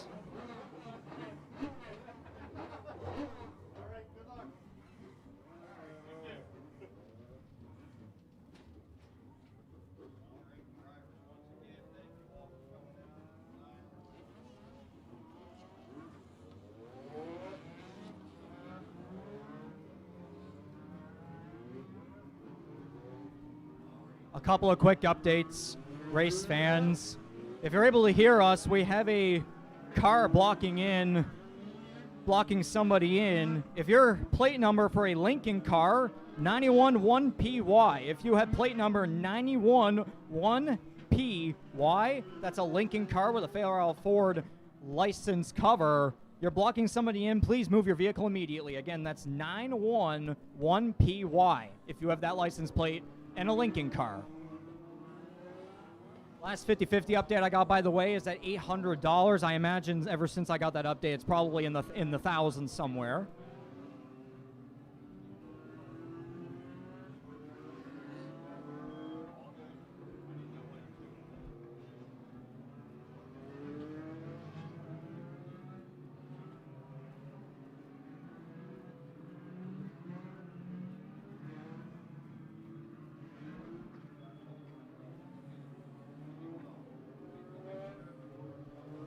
$18 cars strong here for round number 2 on the 2026 Pickett Care Maritime League of Legends Tour. The first of two visits to Prince Edward Island by the Tour. They'll be back with us on Saturday, August 29th on the undercard for the Fort Garry Industries Maritime Pro Stock Tour. Of course, today on the undercard for the Easy Clean Super Late Model Series, the first feature ahead of the Universal Truck and Trailer 150.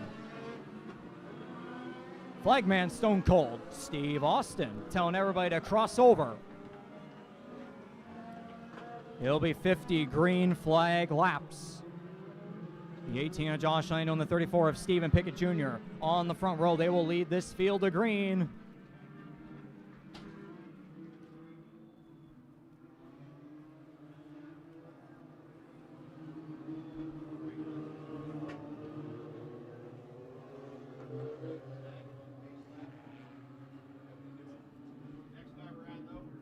Race fans, this time by, we want you up on your feet. Grab your hats, your jackets, your next door neighbor, whatever works. Come on, get up on your feet as these drivers come around. Give them the wave off ahead of the Pickett Care 50. Come on, get up on your feet. Wave these drivers off. They'll wave back at you for coming out and supporting them for round number 2 on the 2026 Pickett Care Maritime League of Legends Tour.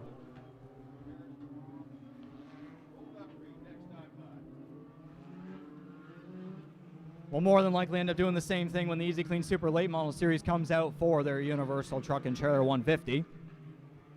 So we'll call that a bit of a practice. There's the 1 to green from Steve Austin. Pace car will roll off 18 strong. A solid car count for the first tour race on the island and the first touring series race at Oyster Speedway in 2026. Again, it's Josh Langell and Stephen Pickett Jr. on the front row to the green flag from Steve Austin. The Pickett Care 50 is underway.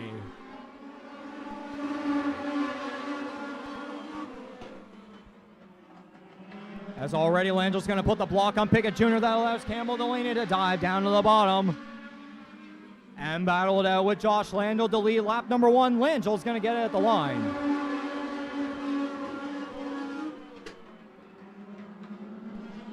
Langell about half a car length ahead down the back straightaway with 1 lap completed. Oh, Pickett Jr. gives Langell the bump. I wonder if that might be a message from what happened just a lap ago. Again, Langell putting the big block on the 34 there into turn 1 off the start. It's Langell still leading the way with the 34 and the 9 of Campbell Delaney. Side by side for their runner-up position. In behind them, the 20 of Devin Wadden. Solid distance between him and the cars in front and in back. In behind him, battling for that final top 5 position, Chase Livingston. Campbell. Oh, trouble! Stephen Pickett around.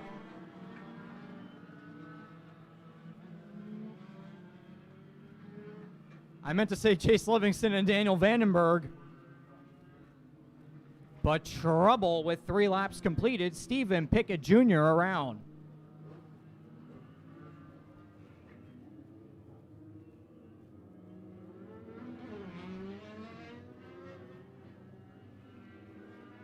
We got a replay up here. Yeah, Delaney up the hill. That car did not turn into the corner one bit. Again, not sure if he might have gotten tighter. There might have been an issue on that number 9. But contact from the right front tire under the left rear of the 34, and Pickett goes around. I would say in front of the field, but he was up a little bit on that high groove, so cars were able to slow down and get past. There were a couple of cars towards the back of the field that really piled on the brakes. We about had at least one car sliding over the turn 1 hill. I think that was Wyatt Peters. Chase McKay also piled on the brakes there, but just in time. He did not pile into Campbell Delaney. That was a close call.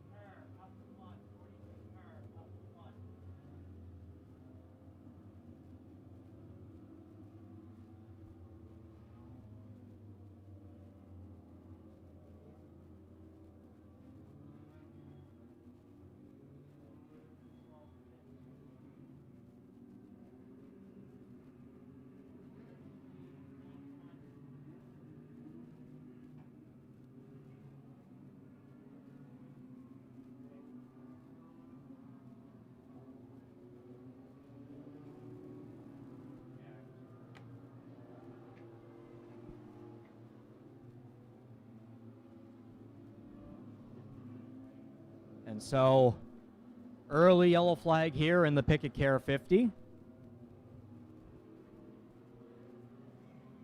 As our safety crew is trying to sort things out here with the 34 of Stephen Pickett Jr. I think that car might end up being towed back to the pits. That is a heartbreaker for the driver who started second. And earlier picked up a heat race victory. Finished sixth back at Petty Raceway 1 week ago.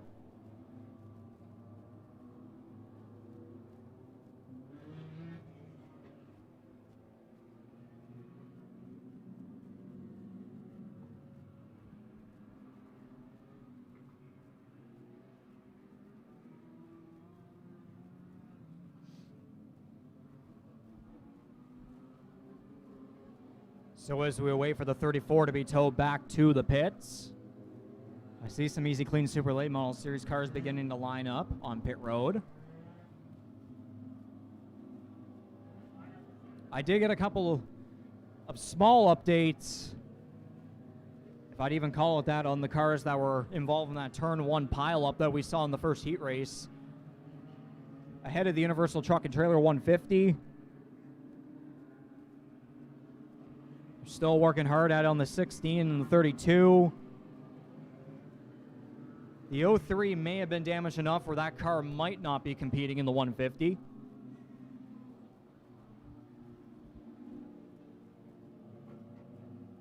Not sure on the 51.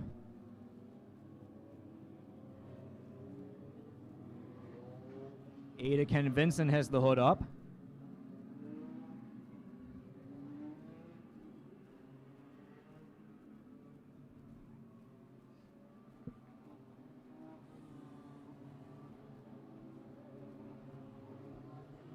And one more time, race fans, again, we mentioned earlier that a car is blocking somebody in our parking lot.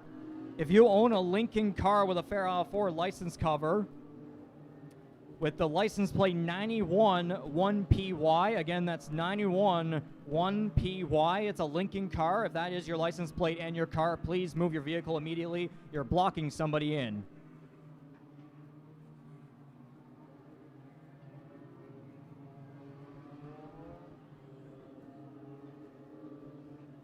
I've given the shout-outs to On the Gas Apparel, Easy Clean Pressure Systems. Might as well give one, too, to Brent Rowley and EIT Race Radios. For all your radio and communications needs in stock car racing across the Maritimes, you check out EIT Race Radios. Again, thanks to Brent Rowley for all his support. A contingency sponsor on the Easy Clean Super Late Model Series this year, $150 cash to each pole sitter on the series. Which, by the way, I believe we do have a starting lineup for, yes, we have a starting lineup for the Universal Truck and Trailer 150. We'll get to the entire starting lineup later, but if you can hear us loud and clear right now, your EIT Race Radio's pole sitter for the Universal Truck and Trailer 150 is the one of Ryan Messer. Messer picked up a +4 in the passing points.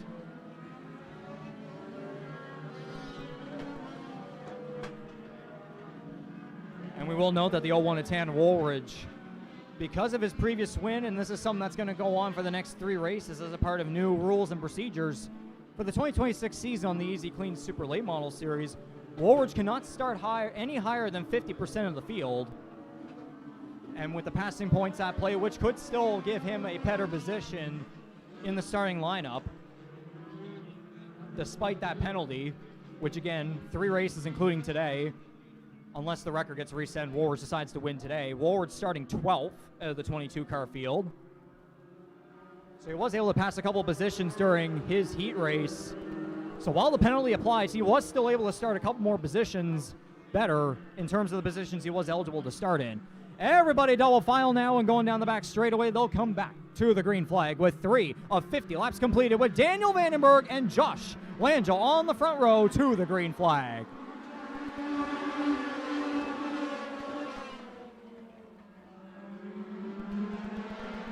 Stephen Pickett Jr. has returned to the racetrack. He is at the tail end of the field.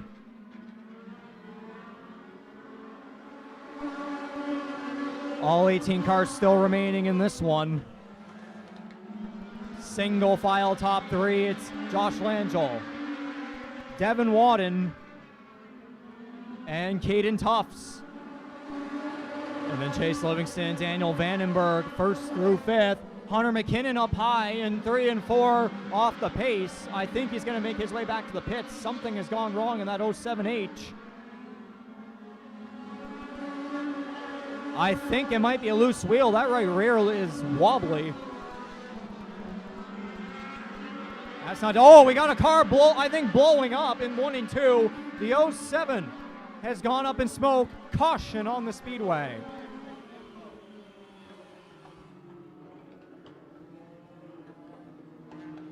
I think we have an engine failure on the 07.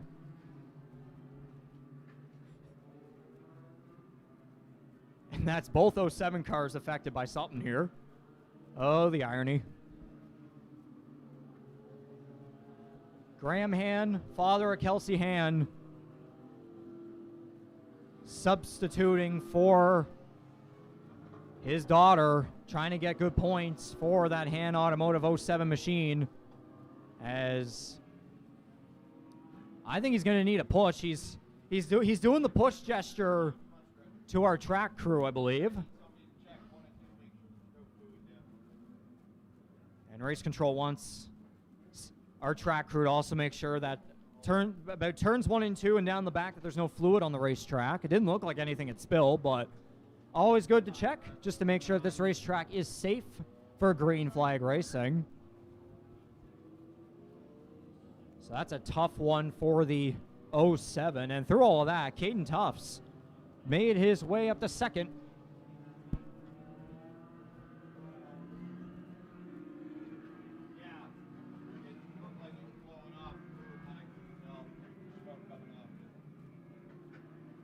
After Tufts started towards the bottom of the top 10.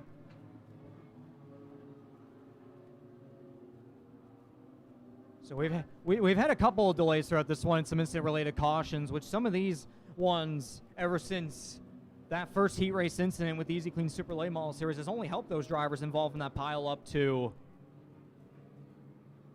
get their cars fixed up and be ready to go racing in the Universal Truck and Trailer 150.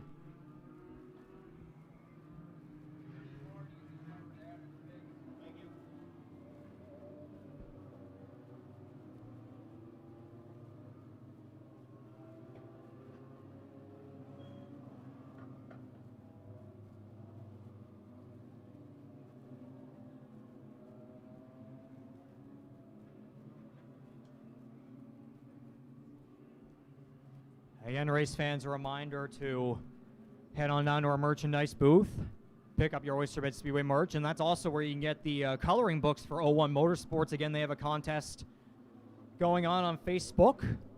All details are available there, but what we can say up here is that for those age 15 and under, go get your coloring books and go find the contest details on Facebook for your chance to win free tickets for when the Easy Clean Super Late Model Series returns here to Oyster Bed Speedway on August 1st. Folks, as the 07 is towed off, round of applause for Graham Han. That's going to be tough for that car in the points.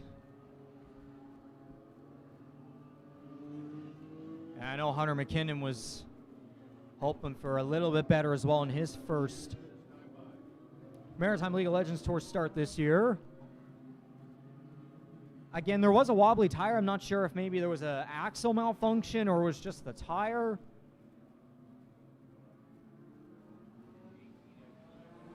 Allison McKinnon, if you can hear me right now, then maybe you can let me know.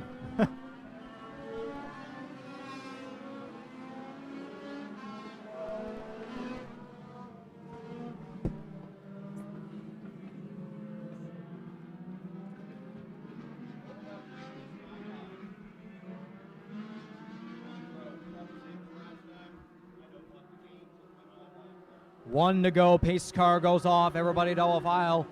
It is your top two in the point standings and from the Maritime League of Legends Tour season opener at Petty Raceway last Saturday. The 00 of Caden Tufts, the 18 of Josh Lange will make up your front row with 6 of 50. Laps completed out of the restart zone and back to the green flag.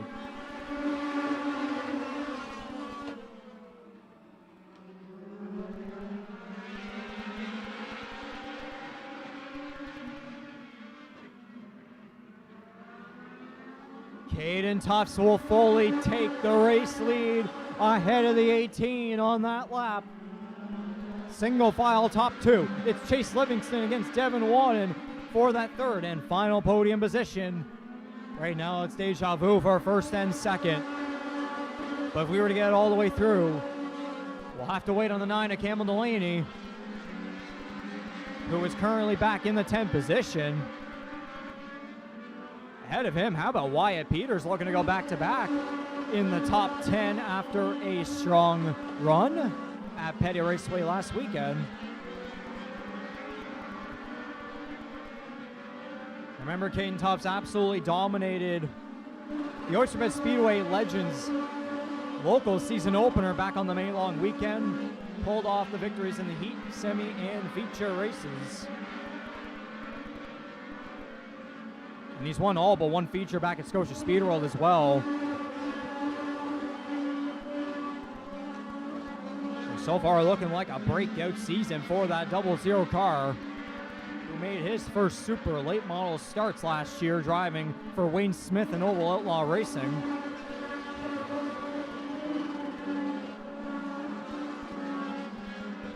Top four single file, 00, 18, 20, and 39. Ethan Hicken underneath Chase McKay for the 5th position.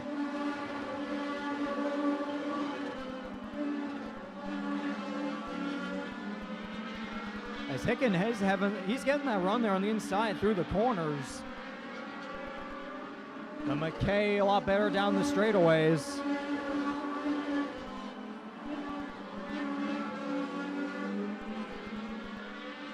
This is Hicken's first start on the tour this year after missing the race back at Petty Raceway last Saturday.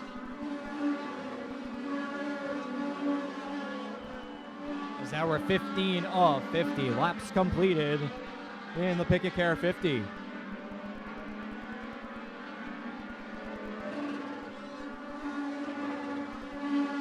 Just under a second and a half between the 00 and the 18.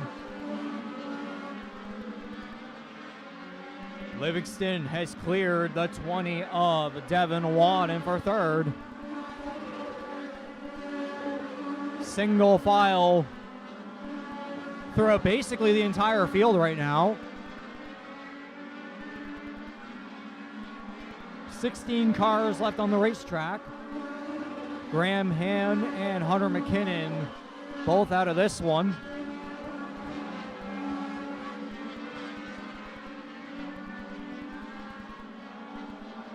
Good battle going on right now towards the back of the top 10.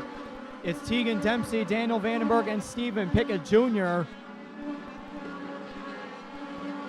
All those three cars, I said at the back of the top 10, it's for the 8th position that they're all fighting for. Wyatt Peters has fallen back to 11. As all Pickett trying to make the run happen against the 97 down the front. About got into the wall. I think might have tried to give a couple bumper taps there to the back of the 97. He's going to do it again. Pickett's letting the 97 know what he thought about what happened there on the previous lap as he shuts the door on the 23 in the process. Aggressive racing towards the back of the top 10. As we're starting to enter a long green flag run here, we're closing in on halfway through the Picket Care 50. Caden Tufts has checked out from the rest of the field as Chase Livingston is closing in on that 18 of Josh Langell. Over 2.5 seconds that last time around between first and second place. As Livingston continues to look high and look low in the 18. And then it's Wadden and Hicken, top 5. Chase McKay Hunting down Campbell Delaney, gives him the shot and the shorts there to 3 and 4, but Delaney stays ahead.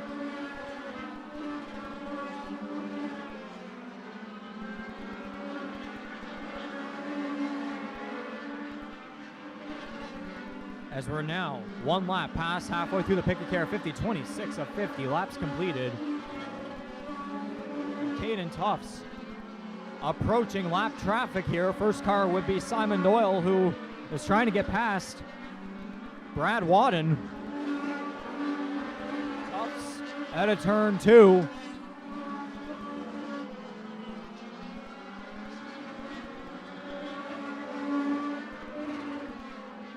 Oh, this is going to be quite the distance between first and second here. Over 3.5 seconds between Caden Tufts and Josh Langell. Unless something goes horribly wrong here, we might get a caution flag. If this goes green the rest of the way, then Caden Tufts well on his way to going 2 for 2 on the year.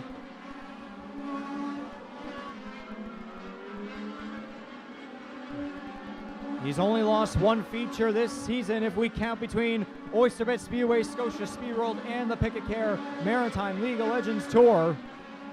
As now we have 20 laps to go. Coming to 19 remaining as Tufts has lapped Simon Doyle, Brad Wadden, Ryan Smith, and then Cole Doyle and Samantha McDonald next up. Aside from Tufts passing lap traffic, single file throughout this entire field.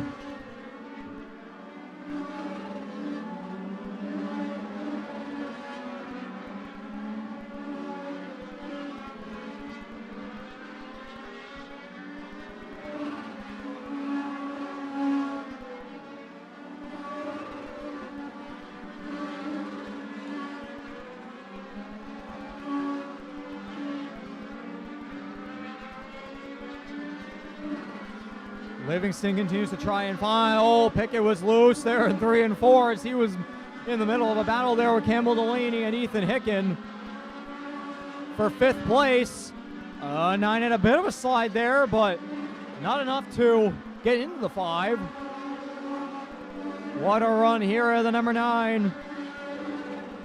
There's still time for him now at 15 laps remaining, coming to 14 to go over Caden Tufts for that 9 to maybe get back on the podium. As now Josh Langell and Chase Livingston have approached lap traffic with Devin Wadden not far behind. Stephen Pickett Jr. is caught back up to Hicken and Delaney. That's Pickett gave Delaney the bumper there. There's a bit of tire smoke on the 9. Pickett's on a mission in the Picket Care 50. Not afraid to play it a little bit aggressive. We'll see if Livingston could use any of these lap cars as a pick. Tufts will be coming around to 11 laps to go this time by as he's going through 3 and 4. Hicken back ahead of Delaney as now Pickett Jr. dives around the outside of the number 9 with the 5 in his windshield.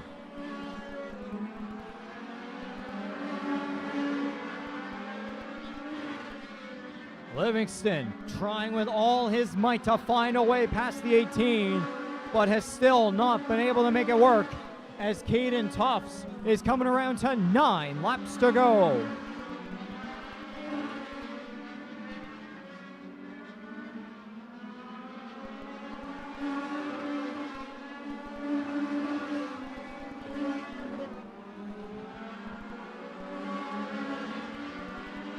Pickett Jr. tried to use Brad Wadden as a pick to get past Ethan Hicken. Oh, Hicken sideways. He keeps it going on the inside line. Lap car staying up high. Pickett still in behind along with Cameron Delaney. Langell and Livingston have all the room in the world ahead of them to continue their fight for that runner-up position. As Caden Tufts off of turn 4 will now get 6 laps to go, approaching Vandenberg, Dempsey, and Peters to put them a lap down. So 11 cars on the lead lap until Tufts closes in on those 3 machines. After all that, Pickett Jr. has gone by Hicken. Now Delaney looks to the inside of the 5 through 1 and 2 as Tufts now gets 4 laps to go.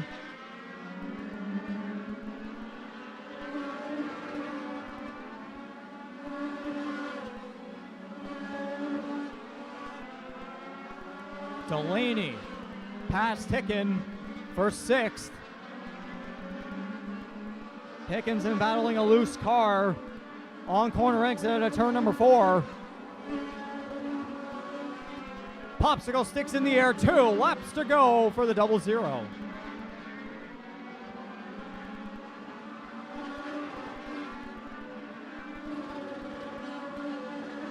And he's going to come around to take the white flag. It's been a dominant start to the year for the driver from Hubli, Nova Scotia. A hard charge up to the front in the early going of this one, and then leading every single lap from there. Off of turn number 4, 2 for 2 on the year for the Pickett Maritime League of Legends Tour. Caden Tufts wins the Pickett 50. Josh Langell hang on for 2nd, Chase Livingston 3rd. A great run for Devin Wadden in 4th, and Stephen Pickett Jr. will round out the top 5.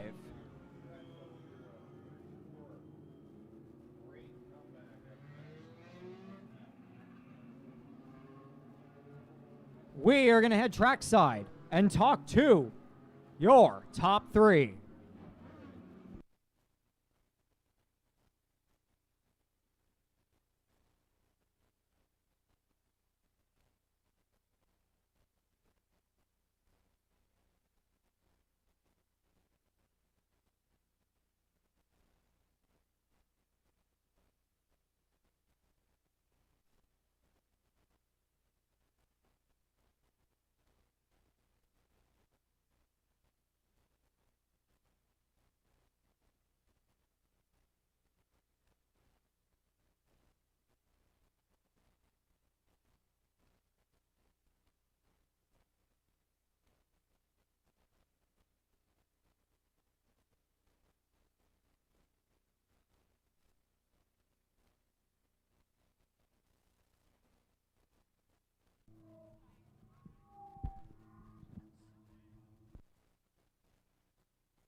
Into victory lane.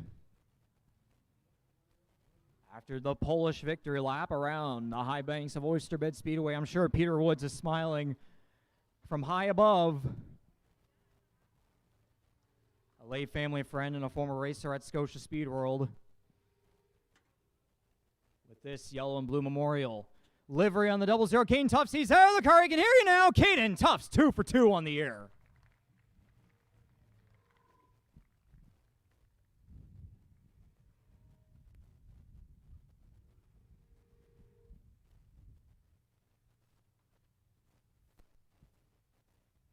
Kane, I'll get you to come on over here. The microphone's having quite the reception down here. You continue to be on rails this year. How about that?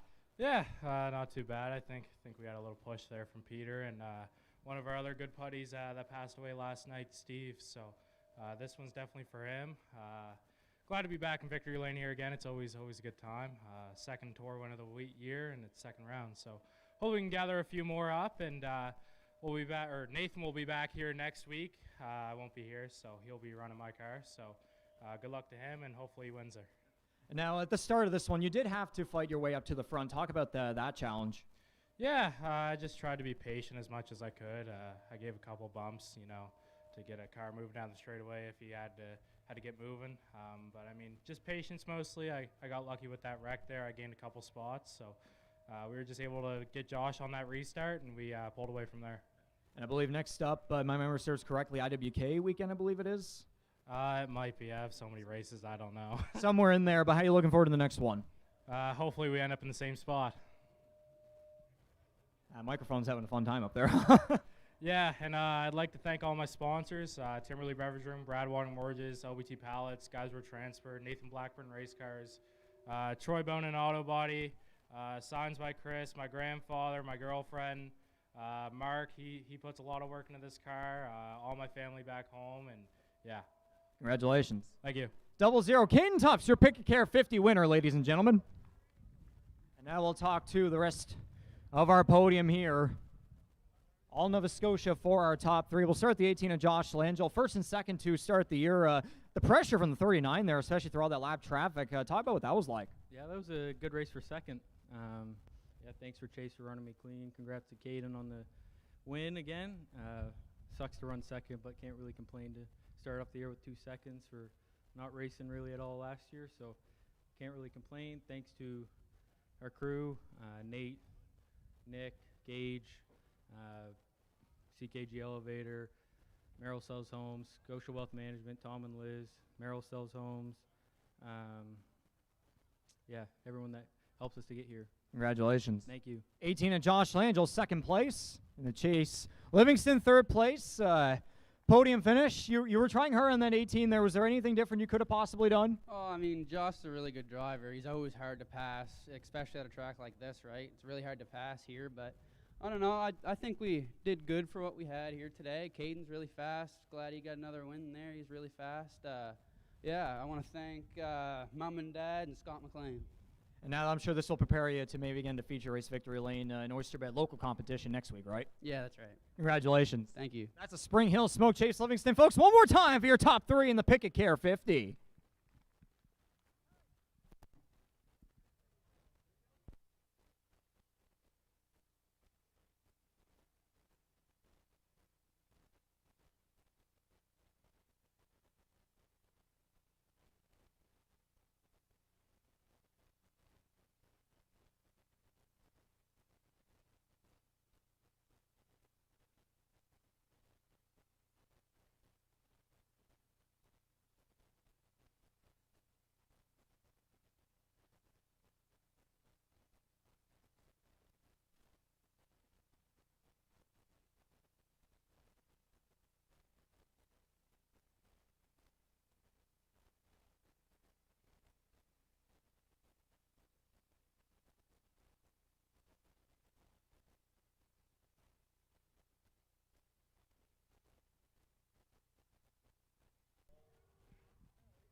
So once again, congratulations to the 00 Caden Tufts, 18 Josh Langell, and the 39 of Chase Livingston.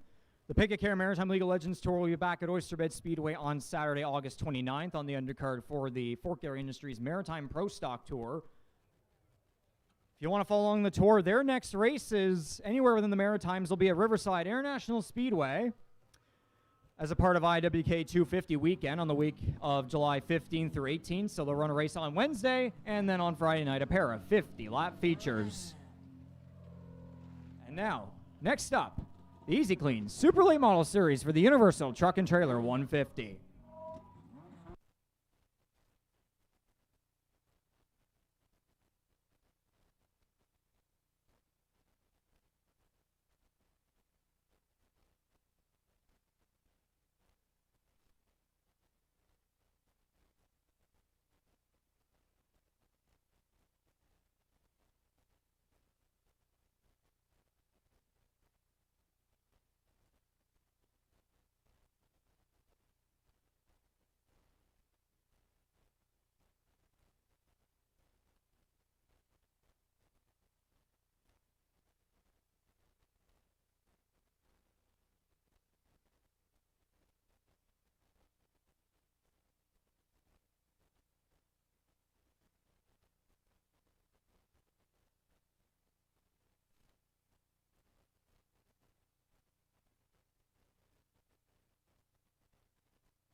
So once again, congratulations to Caden Tufts.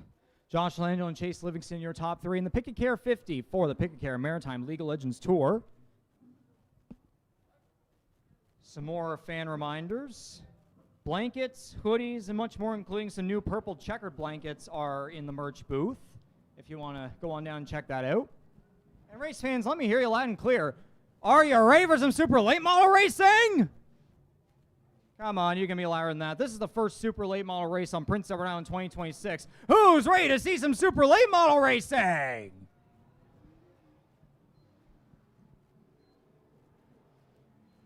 $150 green flag laps presented by Universal Truck and Trailer.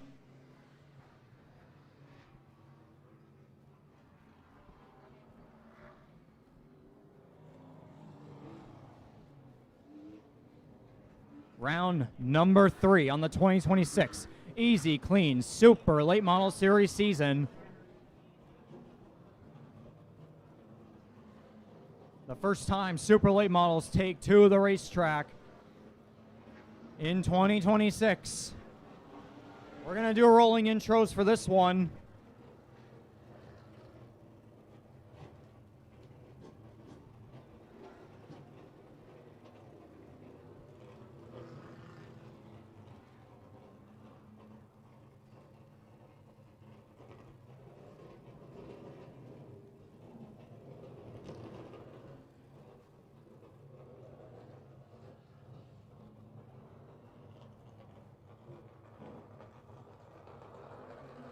And so we'll have 20 cars on the racetrack to start this one off. The 51 of Mark Leclerc and the 03 of Steve Halpin are both back in the pits. Halpin's 03 is back in the hauler, so Halpin unfortunately not going to make the start after our earlier heat race incident. Mark Leclerc's car is still out of the hauler, but it looks like that car is not going to make the start here. The window net down. So 20 cars on the racetrack. And some of them are going to try to drive damage. Gosby doesn't even have the front end. Neither does Chris Hughes.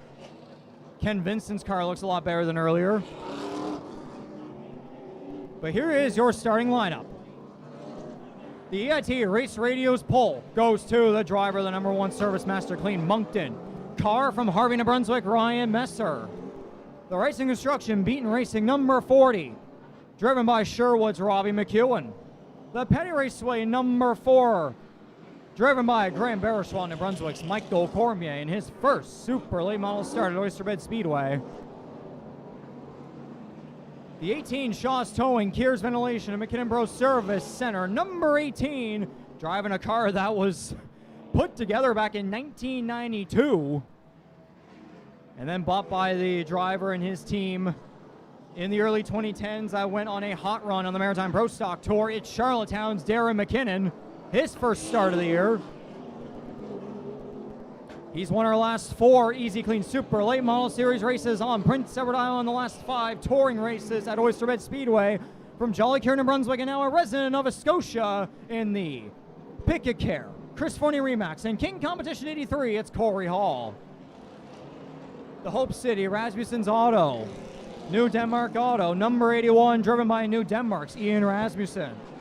The Easy Clean Pressure Systems and Auto Body Plus number 97 is Chris Duncan out of Hampton, New Brunswick. Car number 54 from the Port City of St. John, New Brunswick, Clark Moore. For AJW Mechanical, Kelson Industrial Group, and the Power Store. 26 Coldstream Clear Distillery.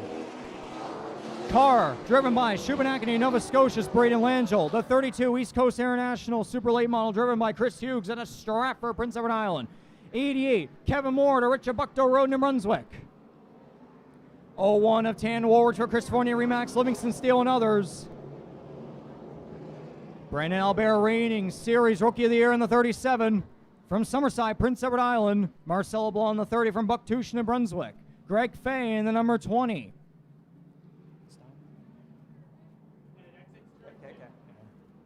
From Oak Bay, New Brunswick for A.E. Horns and Son Limited. The 11 of Cal Hatfield, Chris Pamsis, New Brunswick. Dylan Gosby in the 16, NAP Canada Super Late Model. Hudson Weston, 43. Kent Vincent, 8. Allison McKinnon, 07. Race fans, we want you up on your feet this time by. Grab your hats, your jackets, your next door neighbor, whatever it may be. Get up on your feet. Wave these drivers off. They will wave back at you for saluting you for coming out and supporting them in their first visit to Prince Edward Island. Come on, give them the wave.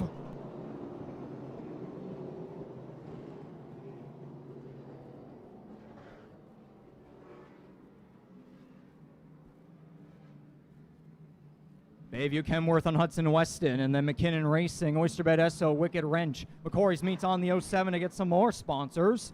There's the white flag, 1 to green signal by flagman Lloyd Joseph. It's going to be Ryan Messer and Robbie McEwen on the front row to lead us to green. 150 laps presented by Universal Truck and Trailer.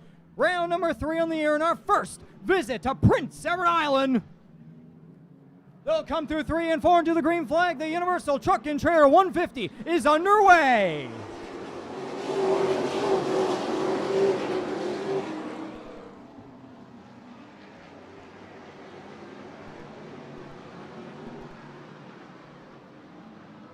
At turn number 4, Robbie McEwen's going to lead lap number 1. Followed by Ryan Messer, who's looking on that left rear quarter panel there on that previous lap. But McEwen's going to clear ahead.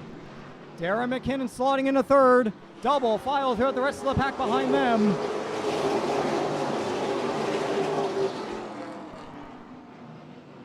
Allison McKinnon to the pits. Something's gone wrong with that 07 machine. Not what he wanted out of his first Super Late Model start on the year.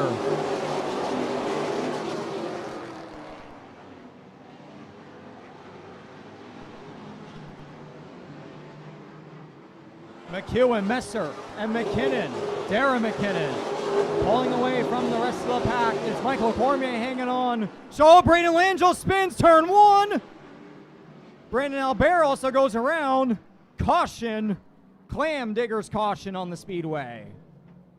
Marcel LeBlanc, Hudson Weston also involved. Langell fully around at the top of the entrance to turn 2. Marcel LeBlanc right alongside him. Hudson Weston's come to a halt just in behind them. Brandon Albert went for a slide at a 2, but gets it back going. That's a new look for the 37, by the way.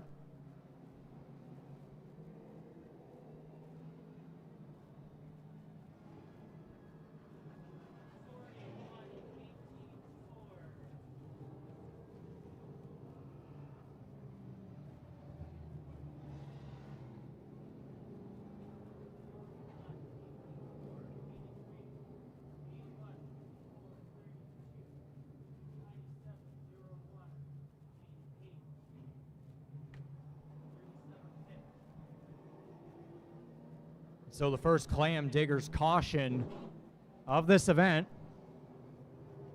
Special thanks to Clam Diggers Restaurant on the east side of the island in Cardigan for being a platinum partner and a sponsor of all of our yellow flags for the 2026 Easy Clean Super Late Model Series season.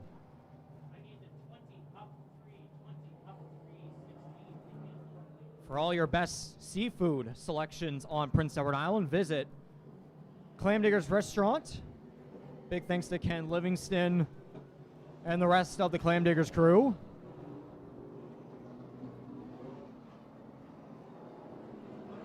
And this will be our first time where we will utilize, at least in feature competition, the On the Gas Restart Zone.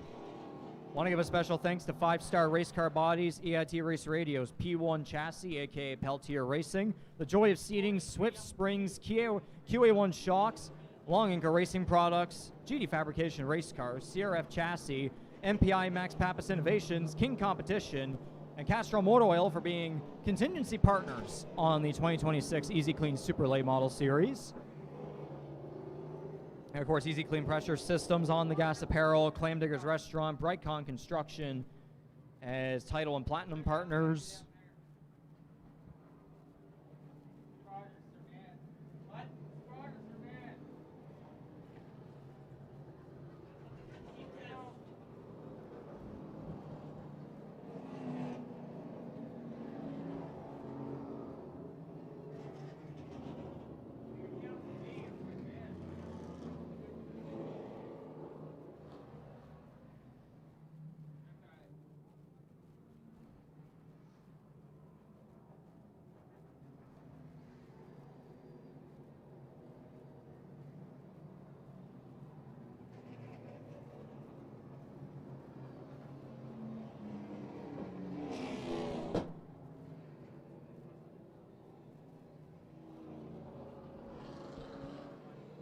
So the choose rule now being used here for this restart again. The choose rule in the 2026 Easy Clean Super Late Model Series and has been begun to be more frequently used in recent years across all motorsports in North America. Drivers on restarts get to choose which lane they want to start back in, so you could choose a lane that you're better in. You might take a chance on another lane. Sometimes so many cars choose maybe the inside line. You might choose the outside and gain a bunch of positions. Again, at a track like Oyster Bed Speedway, it's tight, it's high banked. Track position is very key here, as we're starting to see a little bit more sunlight come through here in beautiful Oyster Bed Bridge. Still a decent cloud cover, but we're going to see some changing conditions on this racetrack as the day goes on.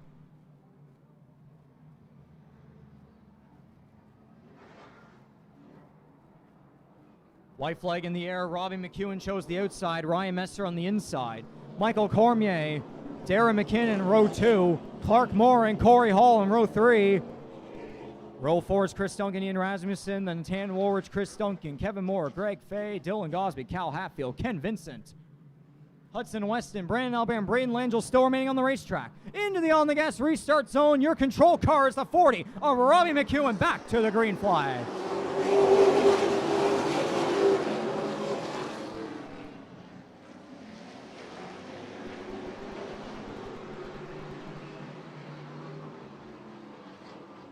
Robbie McEwen's going to lead another lap as Darren McKinnon jumps to the high side of Ryan Messer.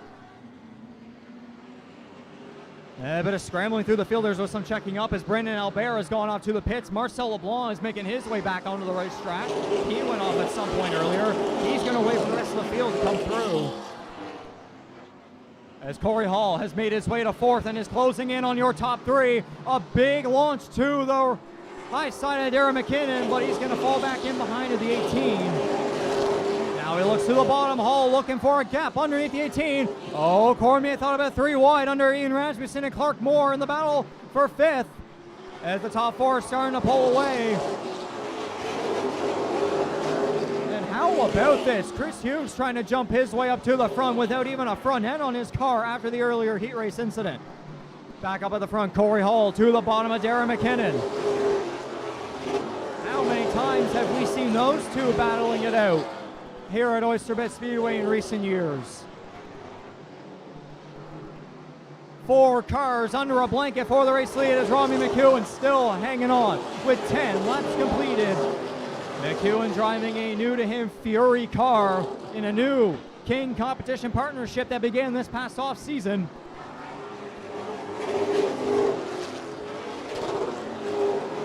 Oh, McKinnon sideways as Hall is underneath him into 1 and 2. Down the back straightaway, door to door, as Hall might try to clear here off of turn 4. Not able to just yet. Hall slots into 3rd, and now up next will be Robbie McEwen and Ryan Messer as we have more sunlight starting to poke through onto the high banks of Oyster Bed Speedway.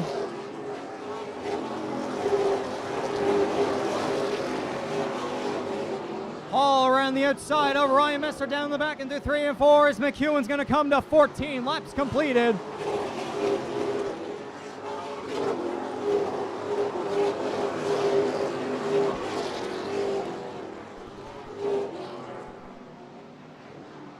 Hall had a bit of a peak there to the outside into 3 and 4, now with 15 laps completed.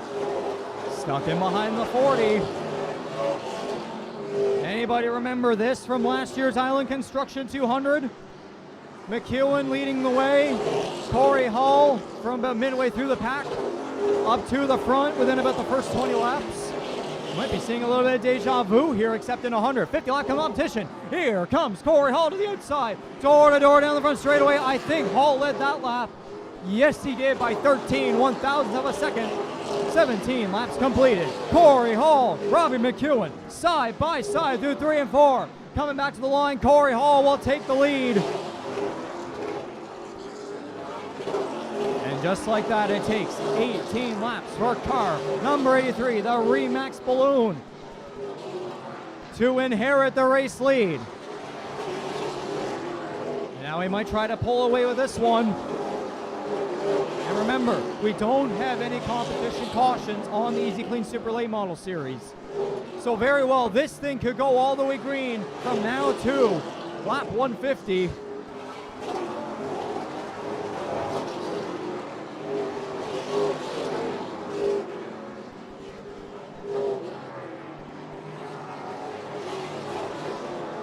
An impressive run here so far by the Shark, Clark Moore to St. John, New Brunswick. Currently hanging on to 5th in just his first Super Late Model start on Oyster Bed Speedway. Coming off some solid finishes back at Petty Raceway and Speedway 660. In the hunt for the Castrol Rookie of the Year award up against Marcel LeBlanc. As Chris Hughes is closing in on the 54, as I said, without a front end. Again, it's not about how the car looks, it's about how fast it is. I was talking earlier doing heat races, that car, that Van Dorn chassis, formerly of Dylan Blankhorn, it's fast, it just needs a little bit more luck. And even though the luck was completely against the 32 earlier doing that heat race pileup, right here in feature competition, this right here is what Chris Hughes likes to see and wants to experience and wants to finish this one out. With only one top 10 in our first 2 races on the year. This time around, Corey Hall is going to be coming to 27 of 150 laps completed.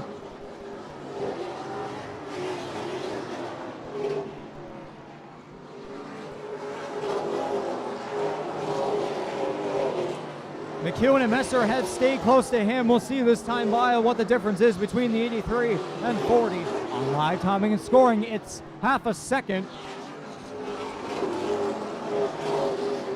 So again, that's a pair of Fury cars 1 and 2, so do not count out Robbie McEwen. It's still very early in this one. Marcel LeBlanc has been passed by your top 3, which is still Hall, McEwen, and Messer with 29 laps completed. Darren McKinnon is comfortable in 4th at the moment.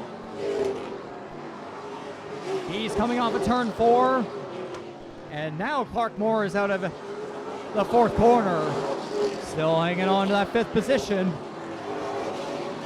With Chris Hughes, Tanton, Woolridge, Dillon, Gosby, and Ken Vincent all closing in on him. A 5-car snake.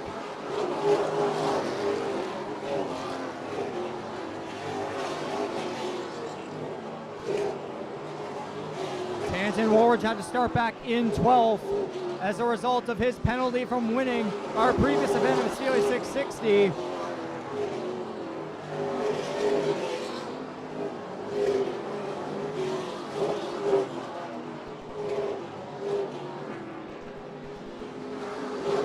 Again, winning races requires you to have to hard charge from no better than 50% of the field in the starting lineup.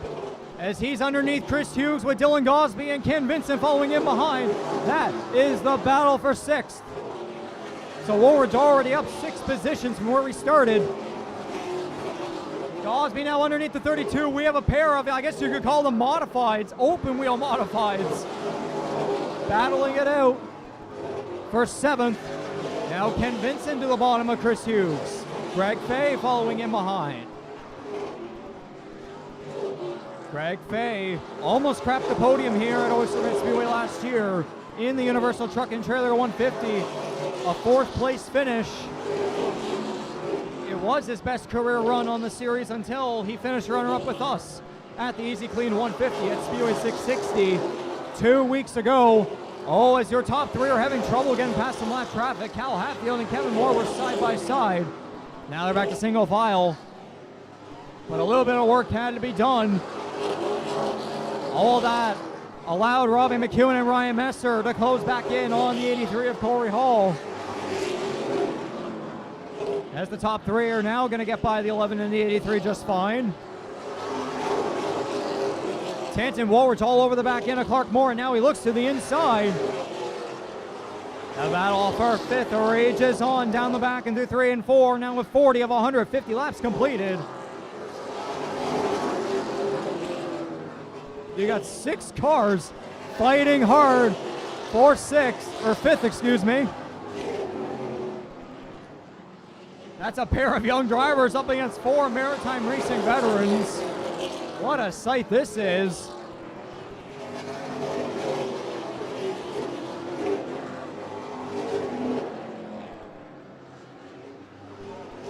Their top 3 are starting to close in on Chris Duncan, Hudson Weston, Braden Langell, and Ian Rasmussen, all in their own little pack together. Clark Moore went up the hill there through 1 and 2, allowing Tandem Woolwich to gain a bit of an advantage on the bottom, but they're still side by side. A brilliant showing here at a Clark Moore, the reigning Speedway 660 Pro Stock champion. Hall and McEwen past Rasmussen and Langell. Messer next. Behind them, Chris Duncan, Hudson Weston are about to go a lap down next, as Woolwich and Gosby have both gotten past Clark Moore. Chris Hughes now underneath the 54, or at least trying to get there, trying to find that hole underneath. Moore has been really using a kind of middle to high sort of a entry next. Oh, Hughes and Vincent make contact down the front. It looked like Hughes might have been a bit tight there along the wall there down the front stretch. It was Hughes on the inside, Vincent on the outside. But thankfully, no harm, no foul. And you know that those two do not want to repeat what happened earlier in heat race action. So Chris Duncan's going to lap down Corey Hall. Closing in on Hudson Weston. This time by. Down the backstretch, Hall coming to 50 of 150 laps completed.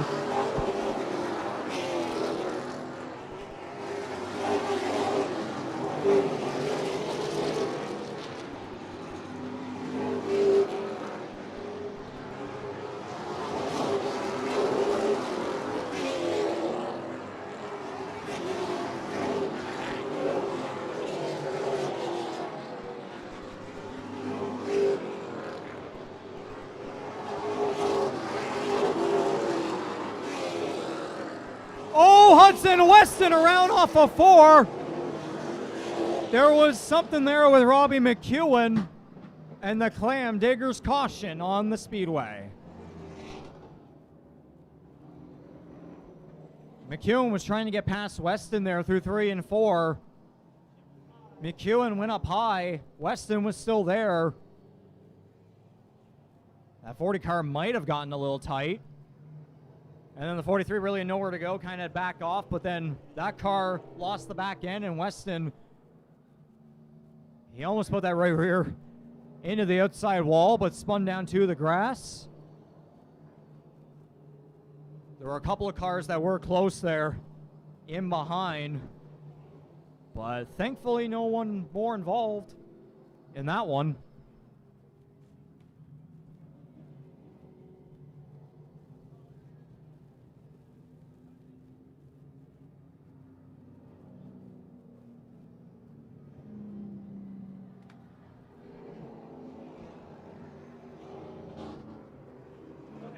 Based on that right rear quarter panel of the 43, he might have skidded that outside wall just a little bit there coming out of 4. As Brandon Albert is about to make his way to the racetrack.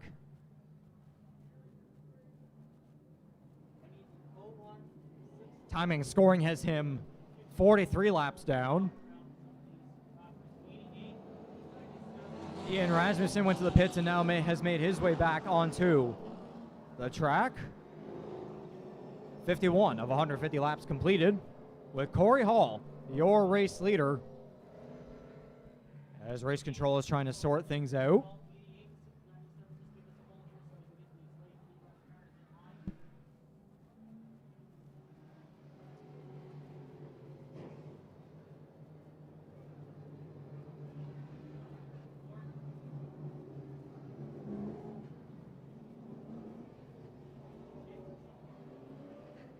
There goes the 43 to the pits. Race fans, we do have a 50-50 update. It's now at $1,500. Did you buy a ticket, Chris? I don't know if you're allowed.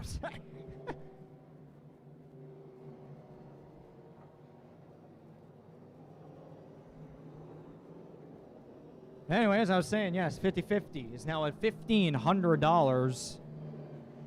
So somebody's going to be going home just a little bit richer today. 81, you can go around the 30.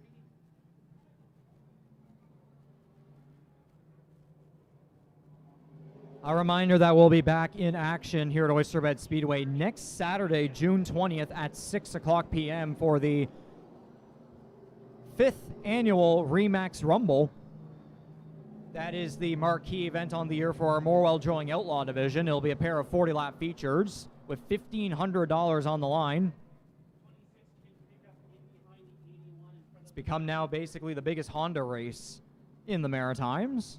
We'll also have the Atlantic Modified Tour here for their first race at Oyster Speedway in 15 years, so that's open wheel modified action. So if you're a fan of the NASCAR Wheel and Modified Tour in the United States, then you'll be getting some maritime action here at Oyster Speedway next Saturday. Easy Clean Super Late Model Series is going to be back here on Saturday, August 1st for another 150 green flag laps. That will not be the next Super Late Model race here, though, at Oyster Speedway. The Fork Area Industries Maritime Pro Stock Tour will be the next one on Saturday, July 25th for the BJ's Truck Center 150. And then the Easy Clean Super Late Model Series is going to be the following weekend.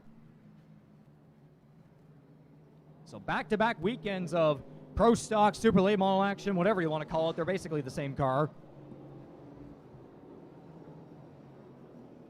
So this time by, as the cars come off of turn 2 and down the back straightaway, the choose rule going to be in effect. Corey Hall chooses the outside. Robbie McEwen to the inside. Row 2 has 18 and 1. And then it'll be Gosby and Woolridge making up row 3.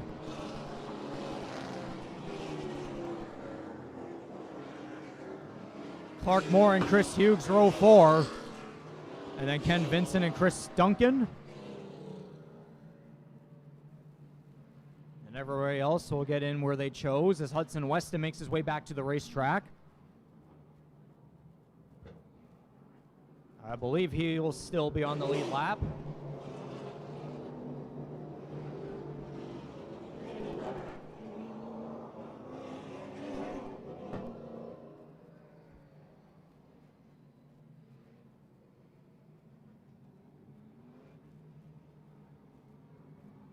So 18 cars remaining here on the racetrack with 51 of 150 laps completed. There's the one to green, the white flag in the air from flagman Lloyd Joseph. So as they come back to the on the gas restart zone, your control car is the 83 of Corey Hall with Robbie McEwen to his inside. 2 cautions on the day. Let's see if we get another long green flag run in here. Corey Hall leads the field back to green.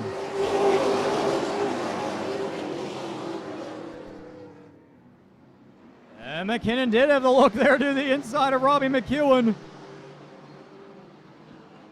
Had the thought about 3 wide, but backed off as Corey Hall will lead another lap.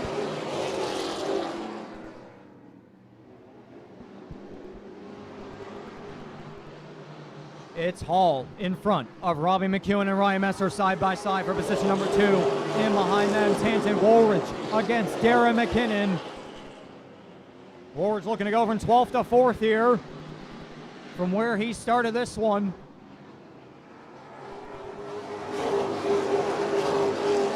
Your reigning series champion and our winner from our last race at Speedway 660. Man on a mission, he's up on the wheel looking to maybe get that MPI up on the wheel award here in the Universal Truck and Trailer 150. Most positions gained during a feature. Dylan Gosby has won our last 2 awards at Petty and 660.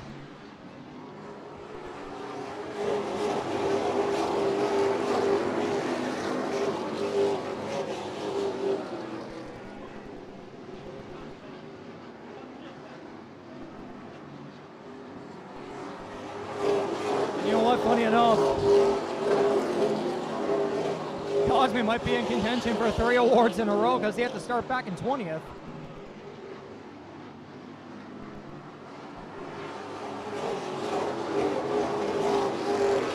And all those awards come with custom trophies as well. So Cosby's trophy cabinet might continue to fill up after today. It's single file for your top 7. It's Corey Hall, Robbie McEwen, Ryan Messer, Tanton Woolridge, Darren McKinnon, Dylan Gosby, and Chris Hughes, all single file. And then it's Ken Vincent against Clark Moore for position number 8. We very quickly got the single file racing within just about 10 laps or so here since the restart.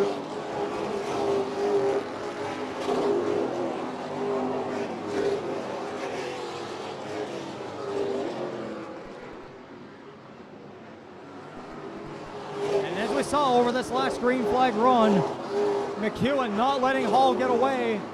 Just under half a second between the 83. No trouble! Two cars around in turns 3 and 4. Brandon Albert and Marcel LeBlanc. And the hood on that 37 machine is perked up just a little bit.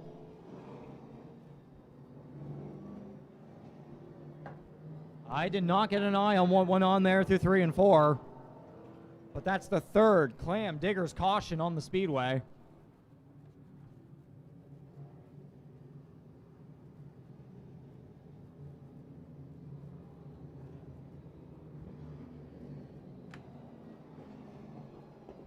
So Brandon Albert is going to make his way back to the pit area. And gee, through all that, completely overlooked the fact that the 20 of Greg Fay made his way back to the pits. Back out and out on the racetrack, timing and scoring him 7 laps down. So apparently something up with that 20 car. For Ahee, Horn, and Sons Limited.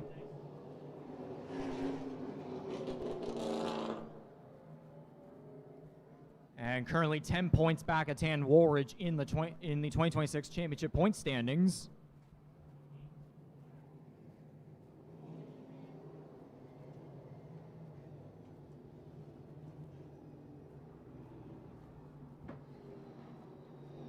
For a full standings update, as I said, Woolridge 10 points above Greg Fay heading into this event. And again, this is before heat races because heat races did award championship points as well.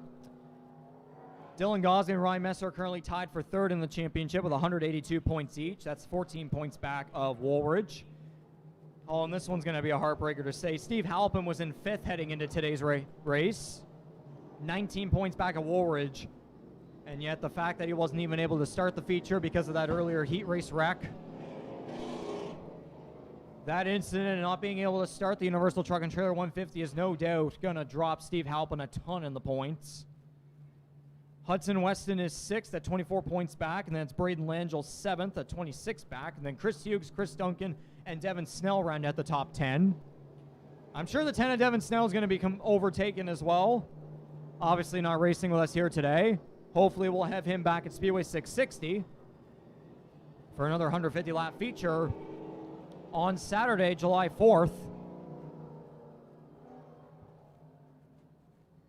81, you can slot in behind the 26, up 3 in front of the 30.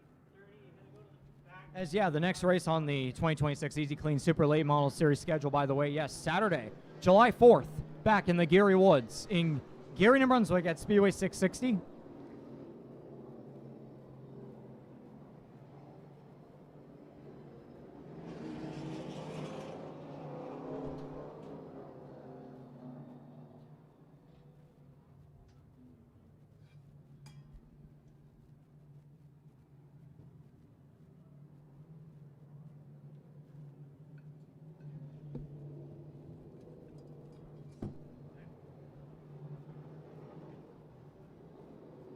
And remind you again that there's still plenty more racing left to go after this one. Reliable Motors, Beginner and Outlaw Bandoleros, and the Fitzpatrick and Sullivan Street Stocks still have their extended features to complete.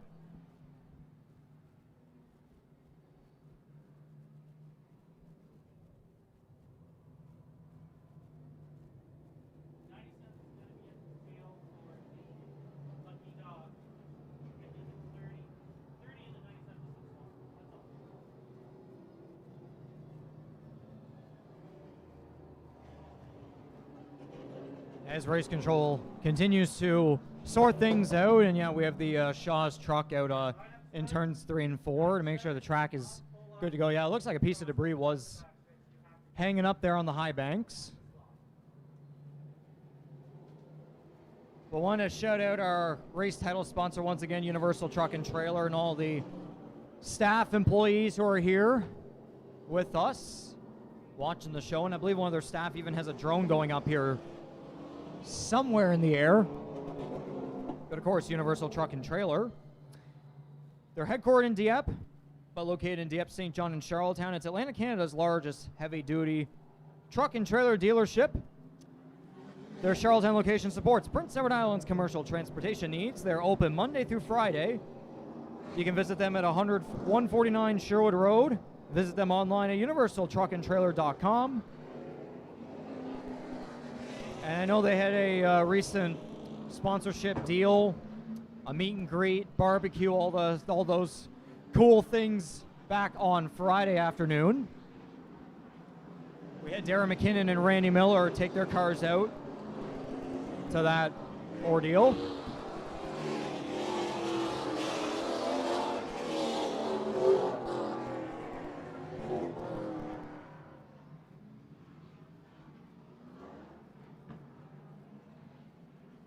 And again, Universal Truck and Trailer continuing to support the series since our inauguration. So big thanks to them for their support of the series and Maritime Stock Car Racing, as there's the white flag from Lloyd Joseph. Everybody rolling through 1 and 2. They went through the choose rule. Yet again, Corey Hall on the outside, Robbie McHugh on the inside. Back to the on the gas restart zone. Corey Hall is your control car with 61 laps completed. Green flag in the air.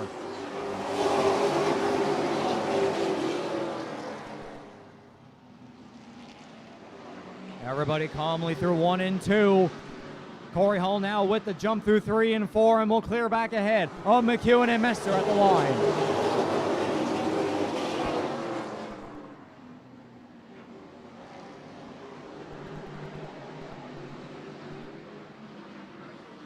Fender to Fender, the 40 and the 1 continue to be for that runner-up position. There might have been a bit of a touch between them going into turn 1. Not afraid to get their hands dirty while still putting on some phenomenal racing here on the high banks of Oyster Bed Speedway. McEwen clears Messer. Here comes Tanton Woolridge to the left rear quarter panel of the 1. He'll back in behind the 1 through 3 and 4 and back to the line. Darren McKinnon hanging on for 5th at the moment.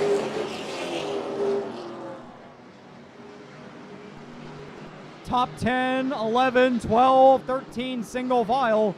Although Kevin Moore is looking underneath Hudson Weston. That would be for position number 12.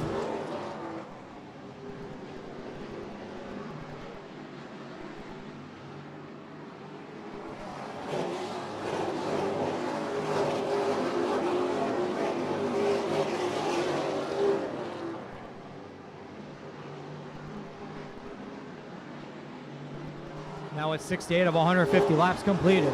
It's 8/10 between the 83 and the 40.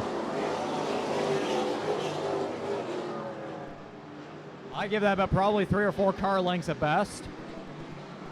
Gosby dives through the inside of Darren McKinnon there to turn 4. He wants to get into the top 5. A car without a front end up against one of the oldest cars on the racetrack and across the Maritimes. That car being fabricated back in 1992. And then Darren McKinnon purchasing it from the United States in 2011, somewhere around then.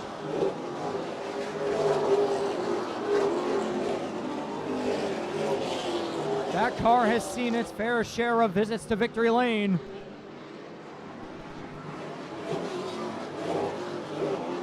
As Chris Hughes and Ken Vincent still follow them in behind. Corey Hall is going to be coming around to 73 of 150 laps completed.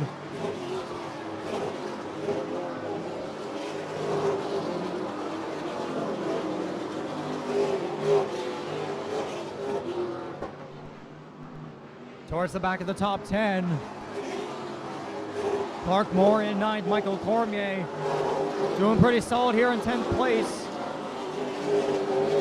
He qualified towards the front back in his previous start with us at Petty Raceway in the LV Auto Parts and Repair 150 in mid-May. Unfortunately, something broke in that car and he had to call it quits just past halfway through that event. I mean, that guy knows his way around the racetrack. A 3-time Pistol Cup Street Stock 100 champion, a former winner of many other street stock events here and across the Maritimes. They've been doing solid in the Oval Outlaw Racing number 4, owned by Wayne Smith.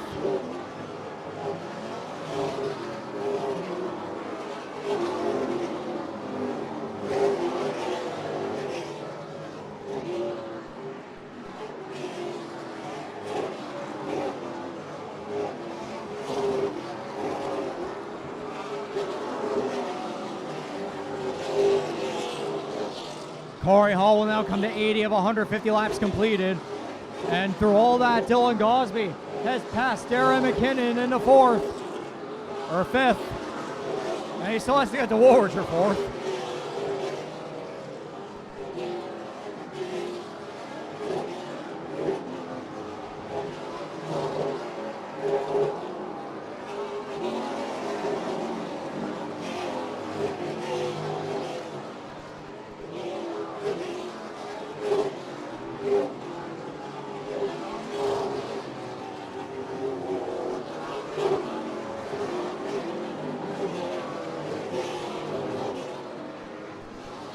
Corey Hall now at car number 83, laps completed of 150.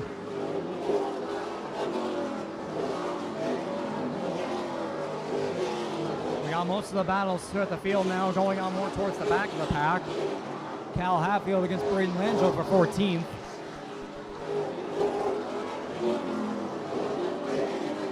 Been kind of a roller coaster of a start to the season so far for Braden Langell. A 13th place finish back at Petty Raceway to start the season off. Turn that into a podium at Speedway 660. A strong run with the Maritime Pro Stock Tour at Petty Raceway last weekend. Now here he's mired back to 15th. He's still on the lead lap.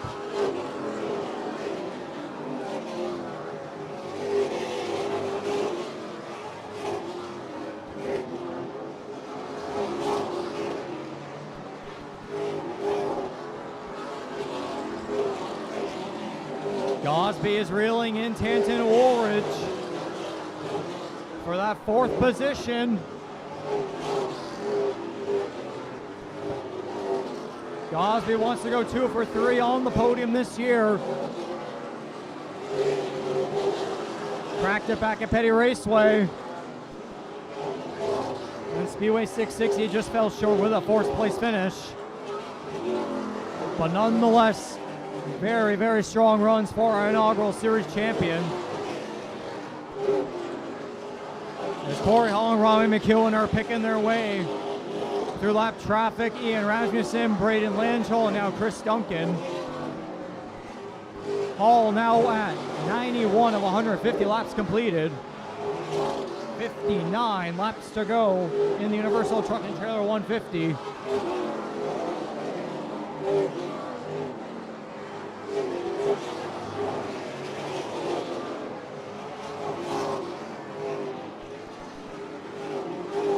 Gosby filling the rear view mirror of Tanton Woolridge down the back of 2, 3, and 4.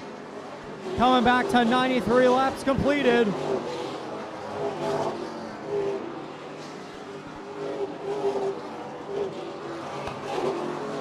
Certainly a lot of race car, I'm sure, that's missing when Woolworths looks back in that rearview mirror.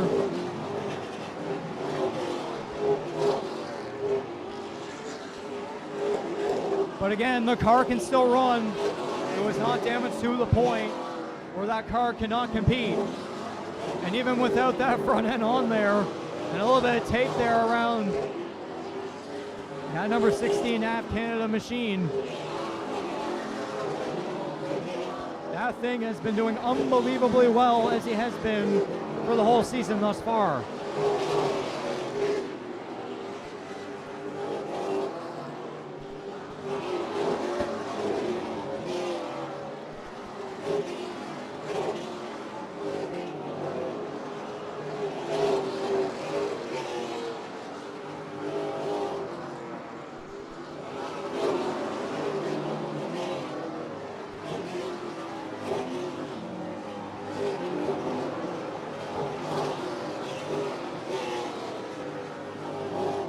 We're just logging laps here as Corey Hall is closing in on 50 laps remaining.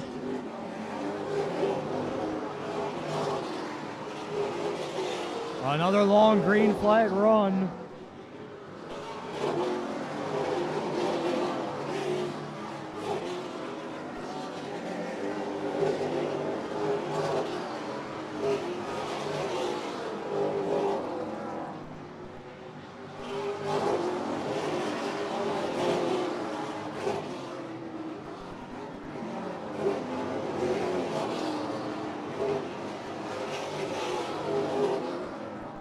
It'll be 48 laps to go as now Hall has to find a way past Hudson Weston and Greg Fay.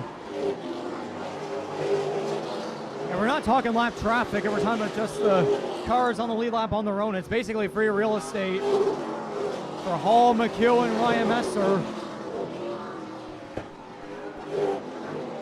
There's still plenty of time for Woolridge and Gosby and McKinnon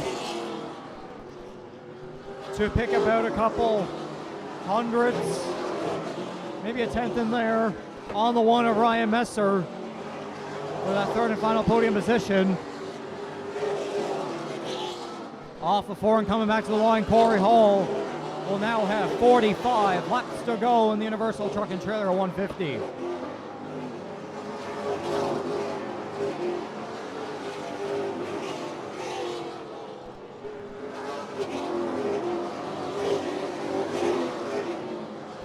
Just about under a second. It's kind of remained that way between the 83 and the 40. With this lap traffic, it is allowing the 40 to inch back closer to that 83.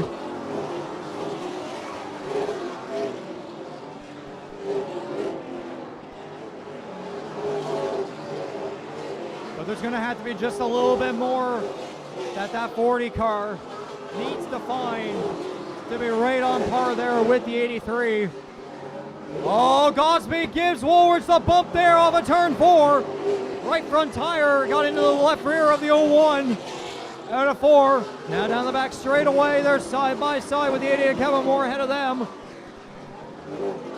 A little bit more contact.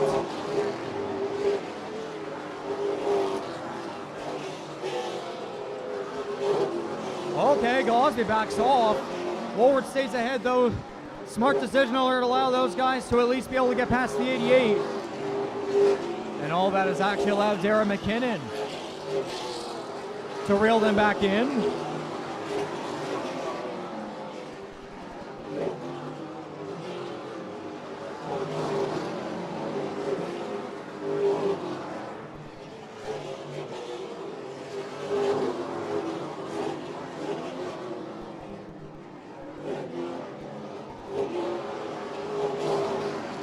A little bit more pull away now from the 83.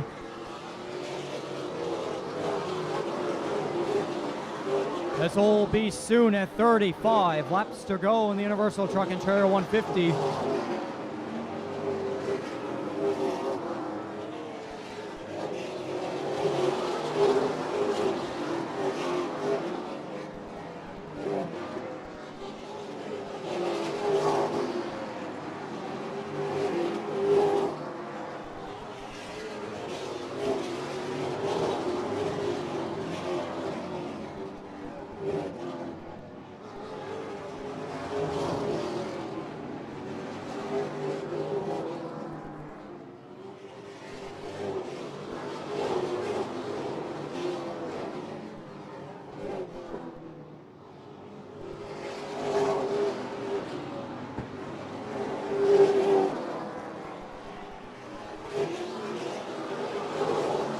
Gosby back to the bottom of Tanton Woolridge at 3 and 4 and down the front straightaway.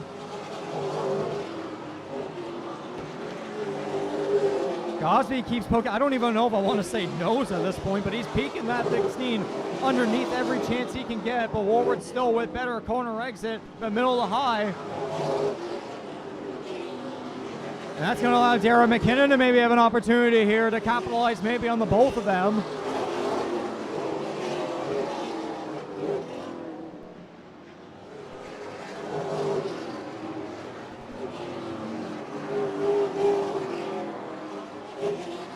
.30 laps to go for Corey Hall that time.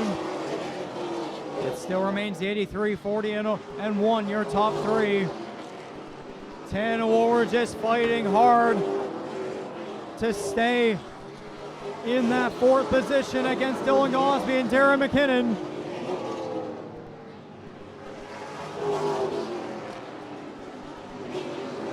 A pair of Oyster Speedway Racing veterans up against the youngest super late model champion in Atlanta, Canada.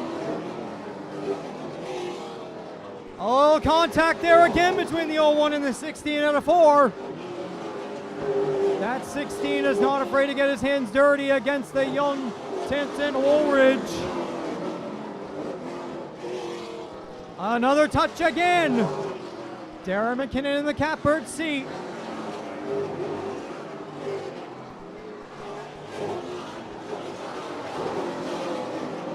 Oh, Gosby up the hill, about to block the 01.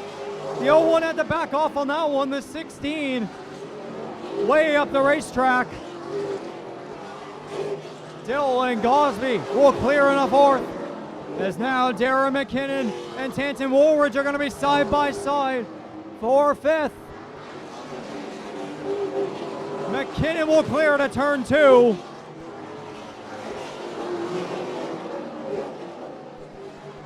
Woolridge, tried a bit of a crossover move there. I think that car might be battling a bit of a loose setup at a turn 4 on this long run.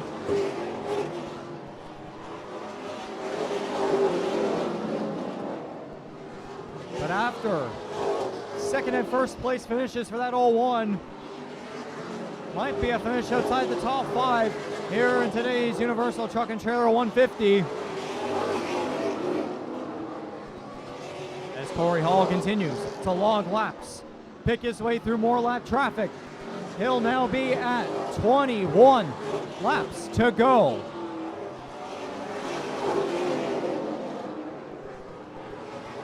And then this time by 20 laps away from continuing what has been an incredible legacy since 2022.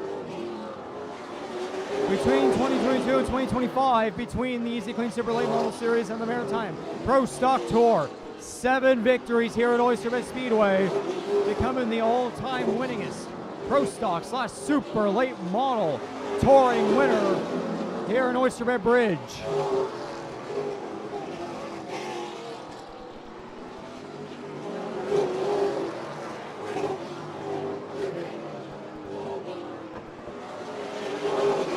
And under 20 laps away from what would be 5 Easy Clean Super Late Model Series victories in a row at Oyster Bay Speedway.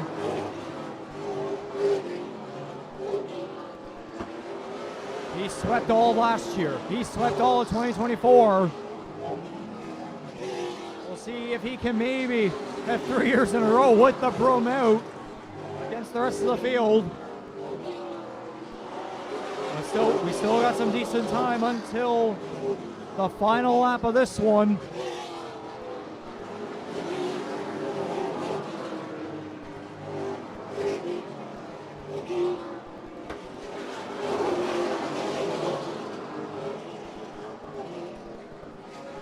A little bit of lap traffic trouble here as Corey Hall now has 14 laps to go. Ryan Messer, Dylan Gosby, and Darren McKinnon are now all in a fight for that 3rd and final podium position. They're all trying to get past 3 lap cars and Michael Cormier, Ian Rasmussen, and Hudson Weston. Looks like in this long run here, a bit of fall off for that number 1. The 16 and the 18 are right there against Harvey's Ryan Messer.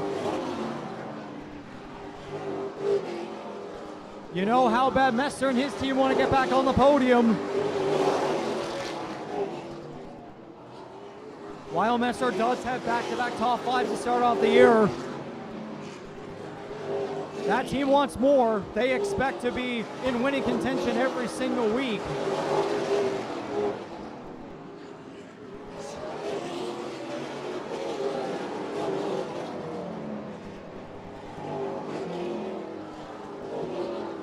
This time by Corey Hall is going to have 9 laps to go from victory in the Universal Truck and Trailer 150, as here comes Dylan Gosby with the peak to the left rear of Ryan Messer through 3 and 4. There was almost a touch to the right rear of the, or left rear of the one rather.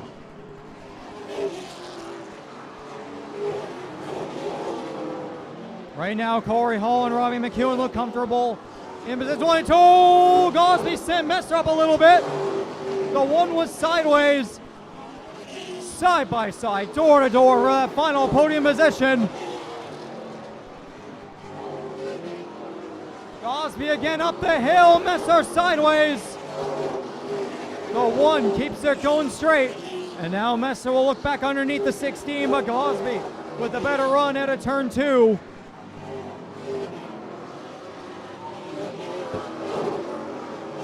See if Darren McKinnon can scratch Ryan Messer off next for 4th or come home with a top 5. 5 laps to go. This time by it's going to be 4 to go for Corey Hall in the Chris Fournier Remax Pick a Care and King Competition Fury.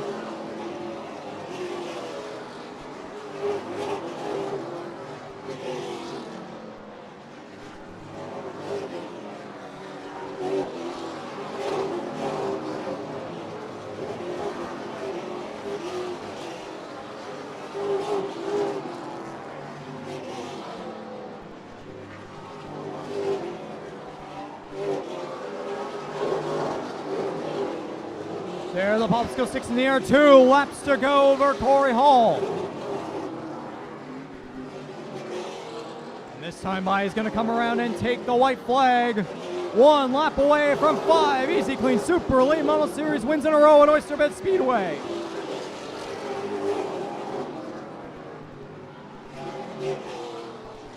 The Hurricane will continue to roar at Oyster Speedway through 3 and 4 into the checkered flag. The 83 of Corey Hall will win the Universal Truck and Trailer 150. Robbie McEwen 2nd, Dylan Gosby 3rd, Ryan Messer and Darren McKinnon will round out your top 5. We will head trackside and talk to your top 3.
This man continues to be unstoppable here on the high banks of Oyster Bed Speedway.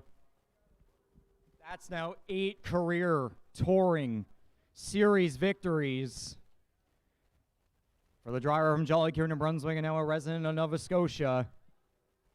5 Easy Clean Super Late Model Series wins in a row at Oyster Speedway.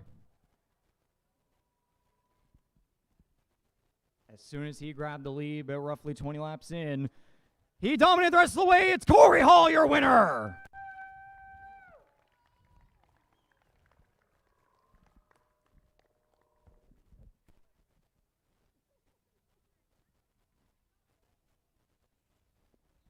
Corey, I'll get you to come over here. Microphone's doing microphone things here.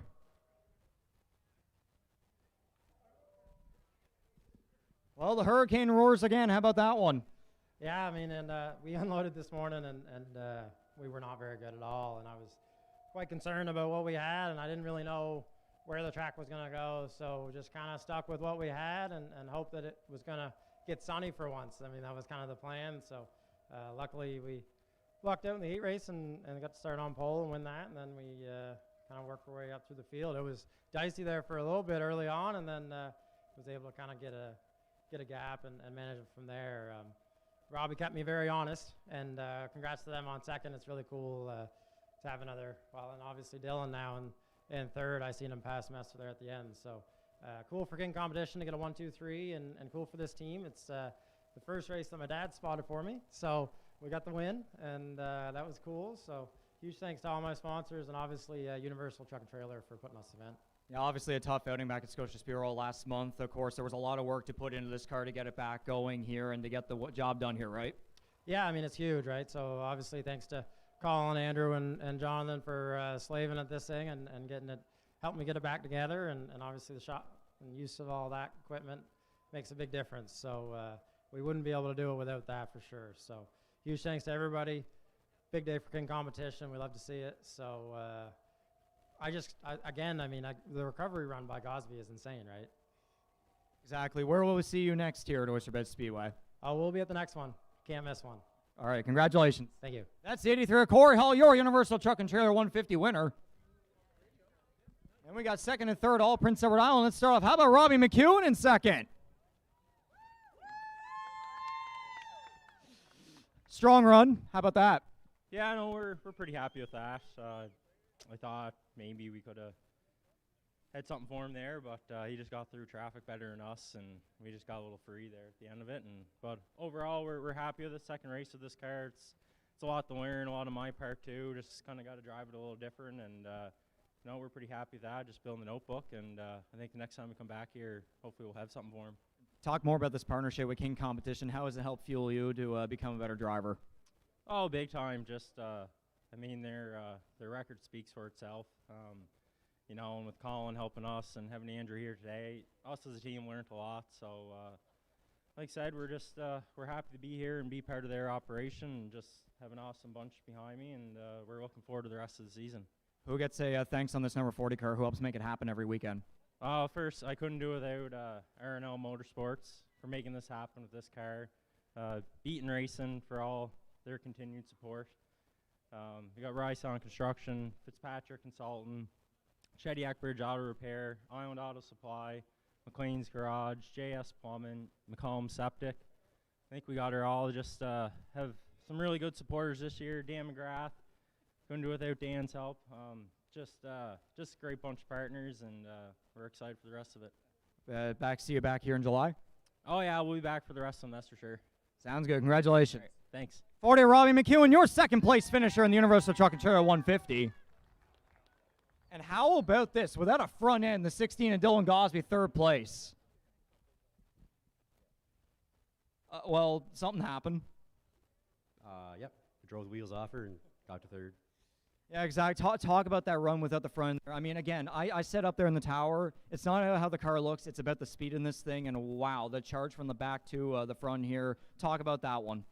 Yeah, I mean, it was fun to get up on the wheel and have to work a little harder. I doubt we had anything for the other two guys anyway. They were kind of checked out. But, like I said, it was fun to go from the back to the front again.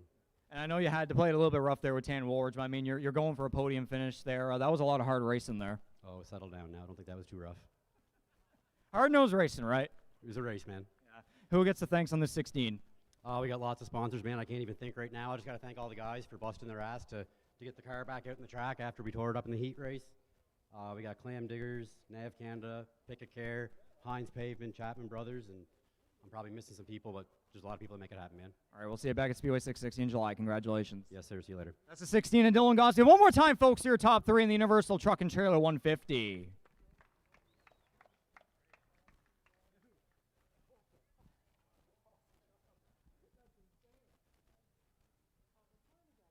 So as we continue our Victory Lane celebrations, we'll get the champagne out eventually as well. Obviously, racing is not done here today just yet. We still have our local classes to do, but for the Easy Clean Super Late Model Series, we'd like to thank each and every one of you for coming on out and supporting what we do here on the series between Oyster Bed Speedway, Speedway 660, and Petty International Raceway. The series will be back at Oyster Bed Speedway on Saturday, August 1st for another 150-lap feature. The series is back in action on its own at Speedway 660 on Saturday, July 4th, also a 150-lap feature. So on behalf of myself, Regan McCauley, and all the other staff and everybody here, along with Universal Truck and Trailer, our title sponsor here for today's event. Again, thank you very much on behalf of the series. But stick around. We still got some racing from our Bandolero and Street Stock divisions.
So once again, congratulations to Corey Hall, Robbie McEwen, and Dylan Gosby. Your top three for the 2026 Universal Truck and Trailer 150. We still got more racing to complete with our house divisions. Which, by the way, the winning 50-50 number is up on the scoreboard right now. Someone's going home with $825. So as you see on the scoreboard, it's 01307802. That's 01307802. So that's your 50-50 winning number. Head on down to the merchandise booth underneath the tower and claim your prize. And let them know your name and where you're from as well so we can shout you out.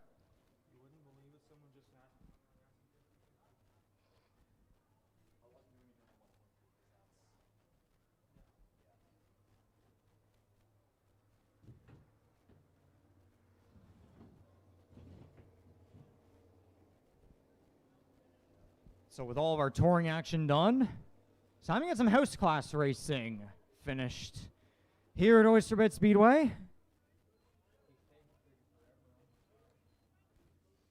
Of course, we greatly appreciate those who are staying back to watch the rest of the action here. Of course, our weekend warriors, our local racers, appreciate your support far and wide. So starting off with the Reliable Motors Beginner Bandoleros.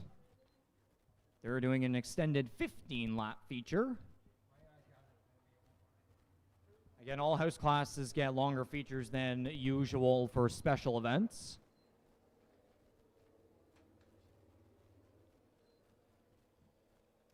So it's starting off with our Reliable Motors Beginner Bandoleros. It's the two Macbeths starting 1 and 2, the 32 of Lando Bando, Lando Macbeth, and the 34 of Rowdy Reggie, that's Riga Macbeth, both from Pisquid West. And the Allen Equipment and Cavendish Farms Bandoleros. 81 Case Scott from Clyde River for Hickok Service Center, Zutpin Contractors, McKinley Motorsports, JD Backhoeing Services, and Scott Motorsports.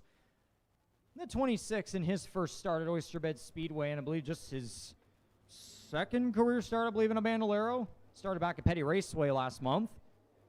26 of Dawson Brown and a Sussex for Murr Electrical, T. Thorne Trucking, Brownsville Farms, TLT Capital, Dunn Construction, David and Edith Brown. And the 39 is Riley Gillis from Morel for Wyndham Farms, McKinney Construction, and R&R Maintenance. Younger sister Mason Gillis, who you'll see in the Reliable Motors Outlaw Bandolero 20-lap feature right after this one. It's time for some house class feature racing, though. 3 features starting off with the Beginner Bandoleros for 15 laps green flag. That was certainly a start of starts.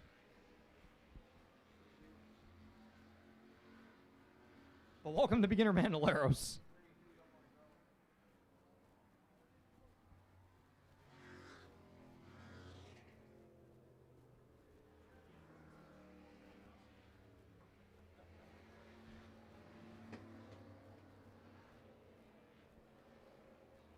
And so just like that, deja vu from what we saw earlier, the 34 and the 81 jumping out to your top 2 positions.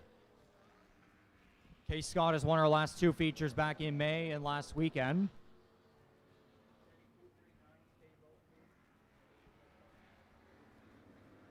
So Case has won our last 2 features. Maybe the third time will be the charm for Rowdy Reggie.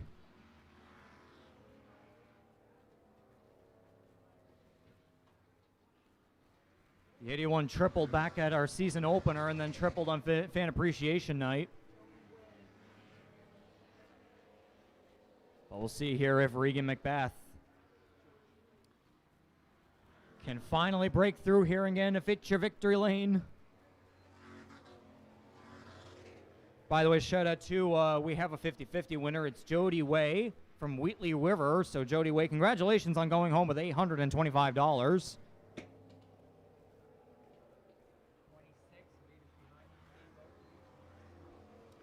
Outlaw Bandoleros to the ramp, please. Outlaw Bandoleros to the ramp for your feature. We'll be coming to 8 laps to go this time by. Again, you may have seen with the Pick a Care Maritime League of Legends Tour and the Easy Clean Super Late Model Series that the scoreboard, that lap count was going up rather than down. Again, touring series with the transponder systems compared to how we do this manually on paper. They go by laps completed, we go by laps remaining, as there's the halfway from flagman Lloyd Joseph.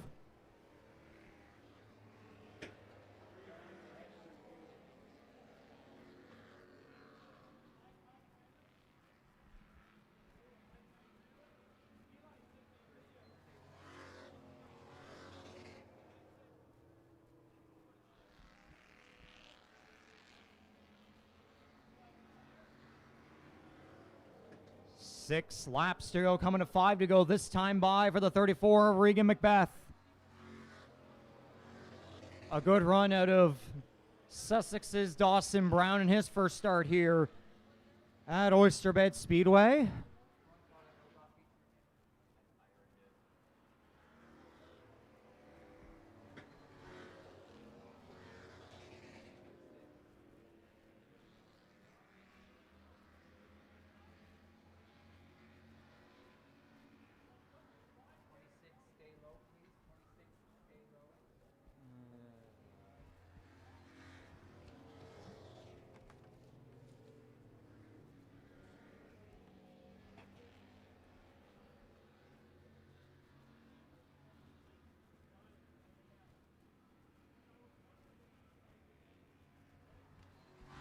Popsicle 6 in the air, 2 laps to go for car number 34.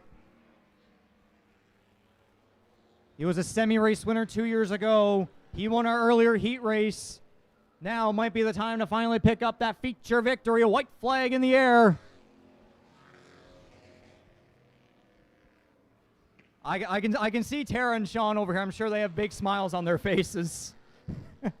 Yeah, there are the arms up. Keep your arms up. First time feature winner, it's Regan Macbeth.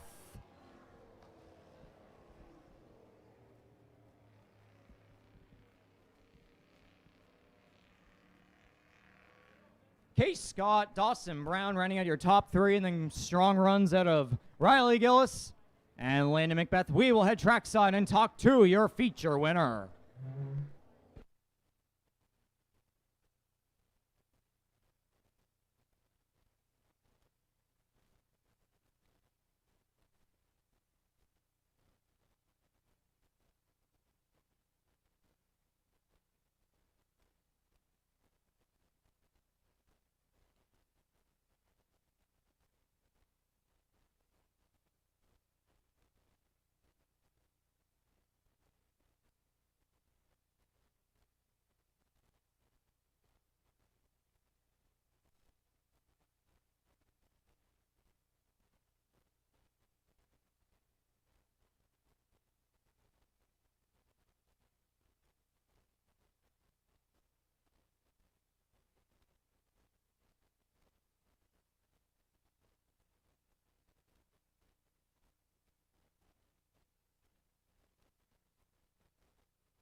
Into Oyster Bed Speedway victory lane for feature victory lane for the first time in his young career. Certainly Rowdy Reggie put on a rowdy performance here. A dominant one. He's out of the car. You can hear you now. Regan Macbeth.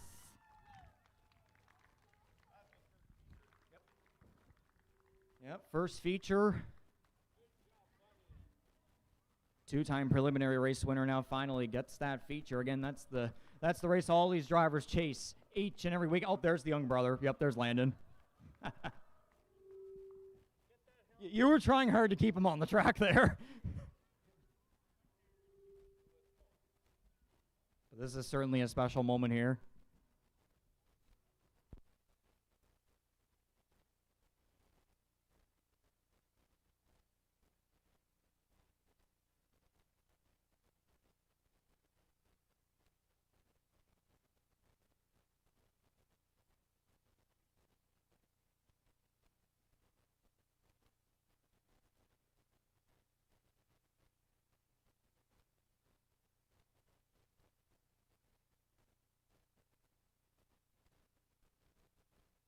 Now the big question here is the other Regan, is he an interviewer? If that microphone could have great reception for once. We'll try this over here. How cool is it? You're a feature winner. Good. It's fun. It's fun racing with Case and Landon and Riley and all of them.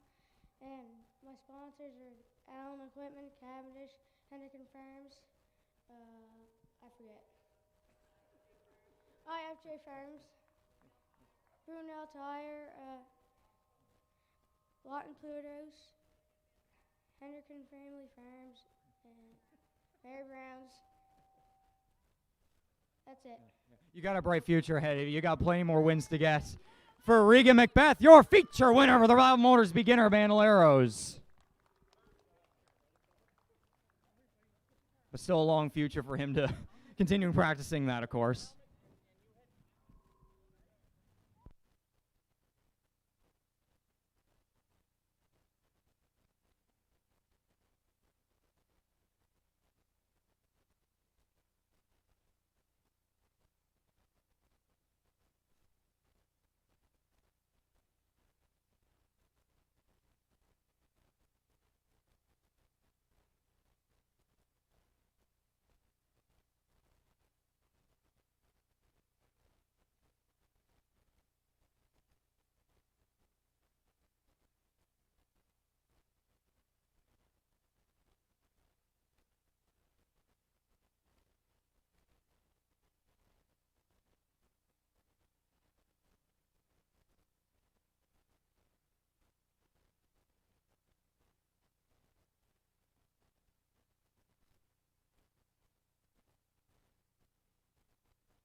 So once again, congratulations to the 34 of Regan Macbeth.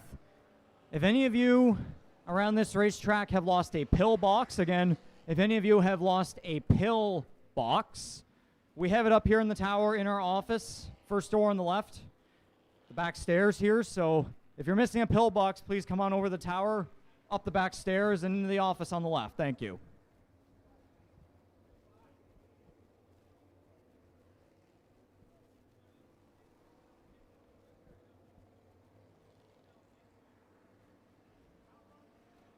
And thus now on the racetrack, the Reliable Motors Outlaw Bandoleros. 14 cars strong. Our largest Outlaw Bandolero field count thus far this year. We had 12 cars the previous two events. But good to have the 9M of Addison McLean and the 2 of William Silker, who will start the tail end of the pack. Racing with that, as I say that, wow, that did not age well for the 2. Make it 13 cars. That's unfortunate.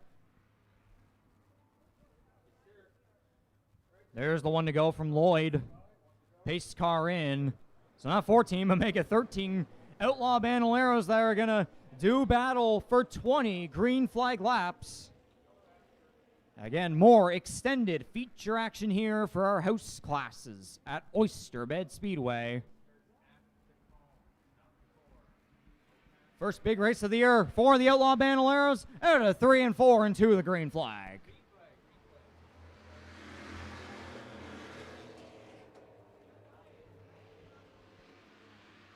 Oh, we're got multiple 3-wide instances here down the back straightaway. Hudson Lindsay Waddell being split there right in the middle. As Julianne O'Connor's going to lead a lap. Awesome to see for the McDonald's. And picket care number 10. Ben Turple to her outside, though, very quickly here through 3 and 4, and Turple's going to lead that one. But Jake Campbell, Bristol Matthews, oh, trouble! Yellow. Hunter McKinnon, Hudson Lindsay Waddell around along the pit entry. Both make contact with the barrier, but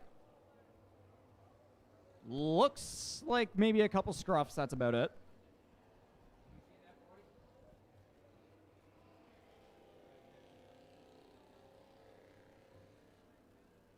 See, the way Hunter McKinnon was angled there, now he gets to go back on. He was able to easily go back on the racetrack. Hudson had to go back to the pits and then be pushed back.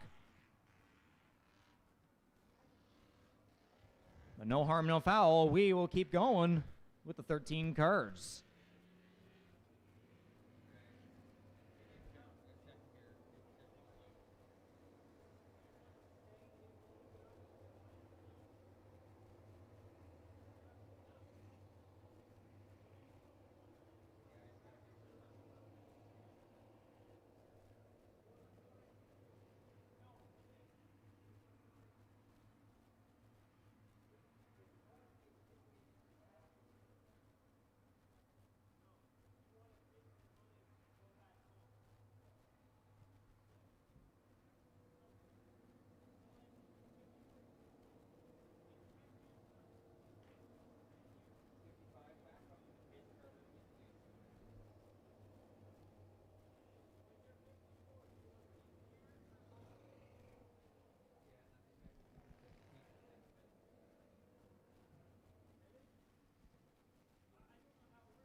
So as we continue to pace around here under these caution laps, I've been so busy today, I haven't even been able to check some of the big race winners we've had across motorsports. If there are any Formula One fans here, Lewis Hamilton and Ferrari picked up the win at Barcelona.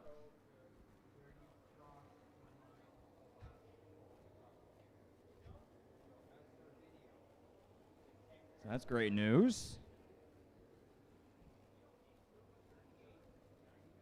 As for the NASCAR Cup Series at Pocono, Denny Hamlin, that's a total shocker. Insert the /S for sarcasm.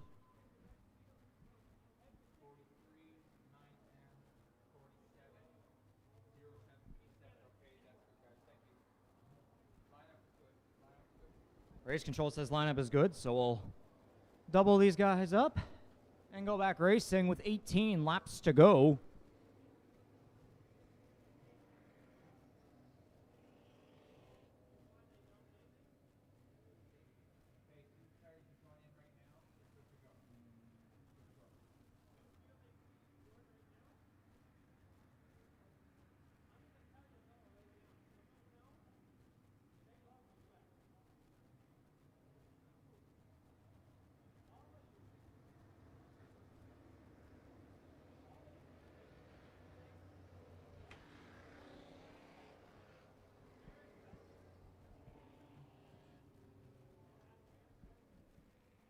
So for this restart, it will be Ben Turple and Juliana O'Connor on the front row. 38, Jake Campbell. 99, Bristol Matthews. Third and fourth, Mason Gillis, Oliver Rayner, 923. Andrew O'Connor, 63. Ryder Smith, 43. Peyton Glam, 42.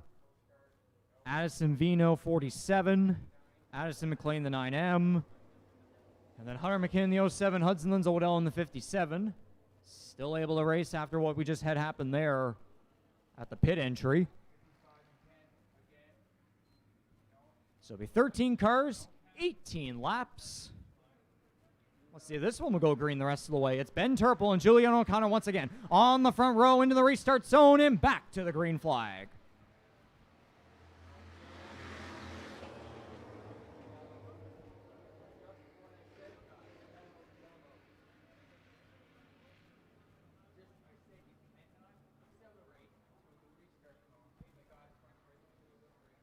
And I believe that's going to be a false start.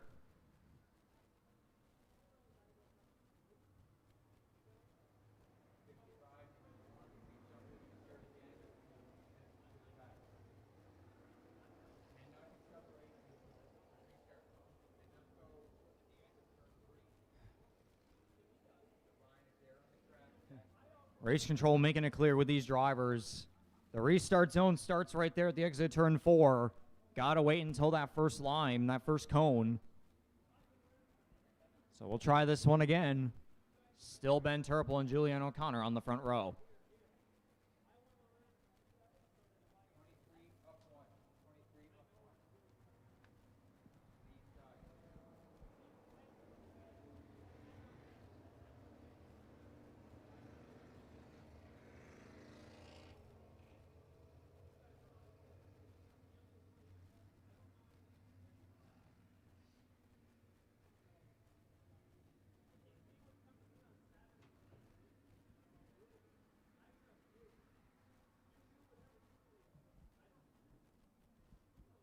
We got the one to green this time by.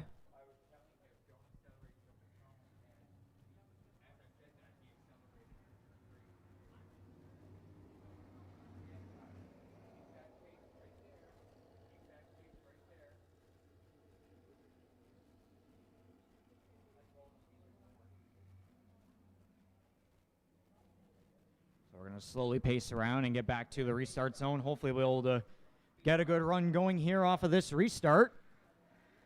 Again, it's Turple and O'Connor on the front row. That looks like a better start. Green flag.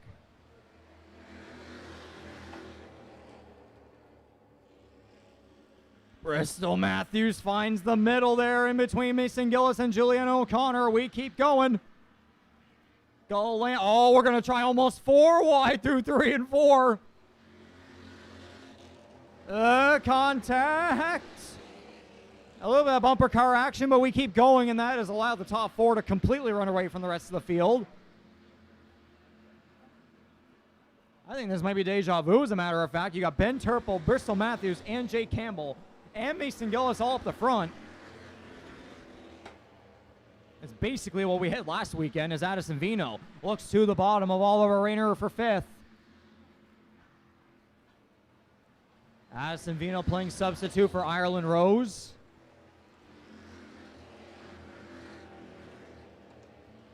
And she will clear ahead of Rayner for that final top 5 position. Ryder Smith underneath Rayner. As meanwhile back up at the front, Matthews is closed in on Turple for the race lead. 2 separate battles going on here at the front. Turple against Matthews. Campbell against Gillis.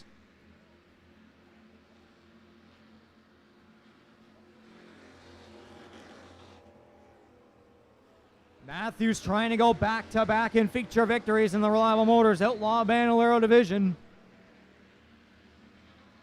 There was a bit of a tap to the back bumper there through 3 and 4. Gillis looking to the outside of Jake Campbell. Side by side in 2 different areas at the front of the field. As we're coming to 11 laps to go for the 55 and the 99.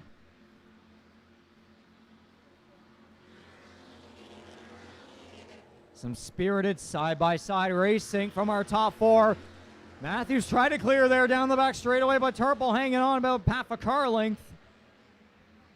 Alongside, he'll fall back in behind. Bristol Matthews, your race leader.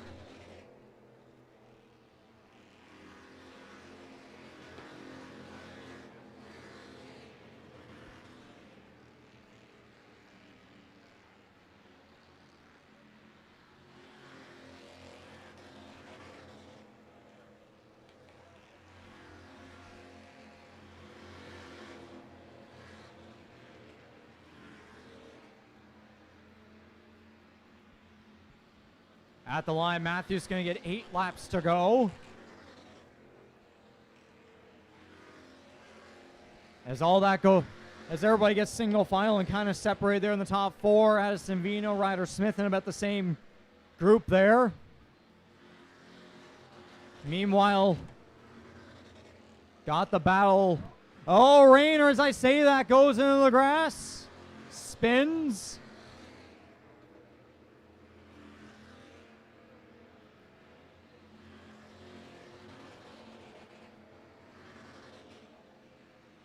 We're still green. Yellow, we're going to wave the caution flag.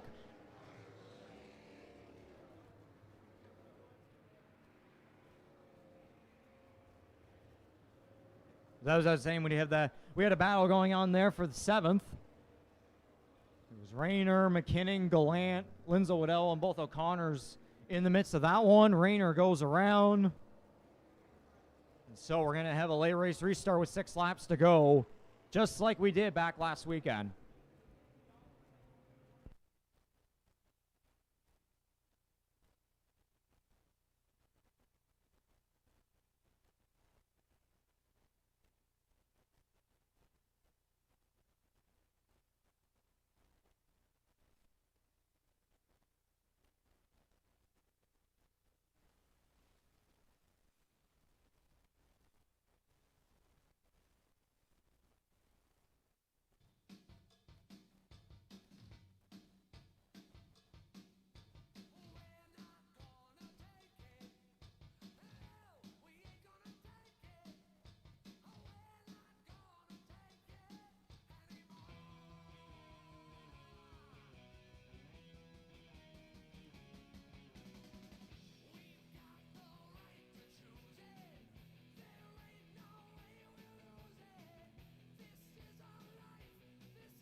So pace car rolls off. It'll be a 6-lap shoot to decide this one. By the way, street stocks to the ramp, please. Street stocks to the ramp, although I think all of them have lined up at this point. 13 cars for 6 laps. It'll be Bristol Matthews or Ben Turple into the restart zone and back to the green flag.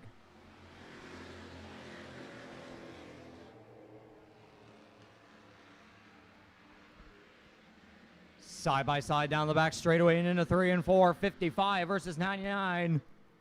Back at the line. This could be a photo finish for this lap. Turbo by about half a car length on that one now with 5 laps to go.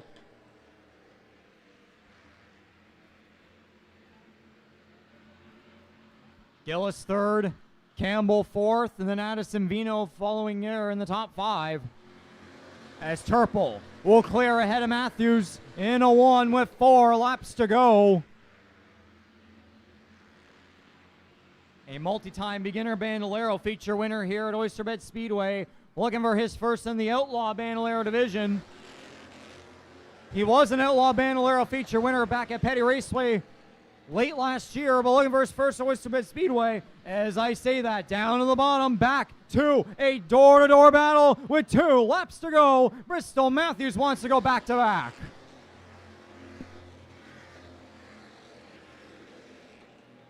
Could we be in for back-to-back feature photo finishes for the Reliable Motors Outlaw Bandoleros? Don't count out Mason Gillis in the catbird seat. White flag in the air. This could get interesting. Matthews with a little bit of an edge at a turn 2, about half a car length, but Turbo going to try and run on the outside. Make your pick. Will it be the 99? Will it be the 55? Out of the corner to the line. I don't know. I do not know who got that one.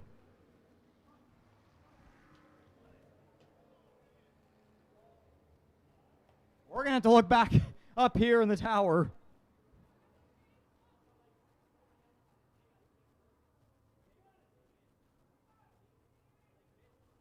This is about dead heat.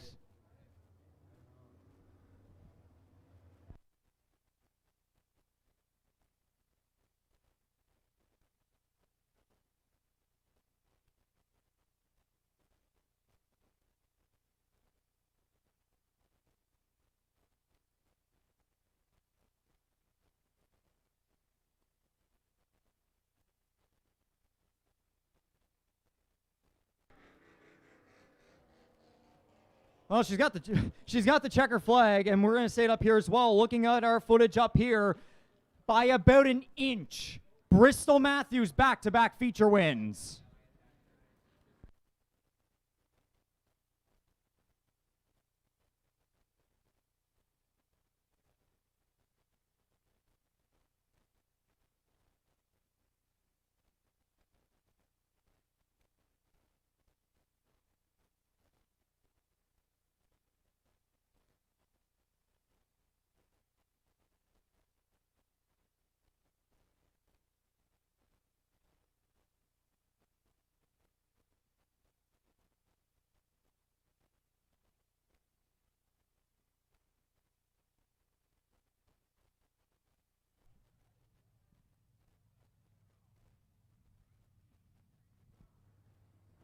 She's climbing out of the car. She can hear you now. Back-to-back feature winner is Bristol Matthews.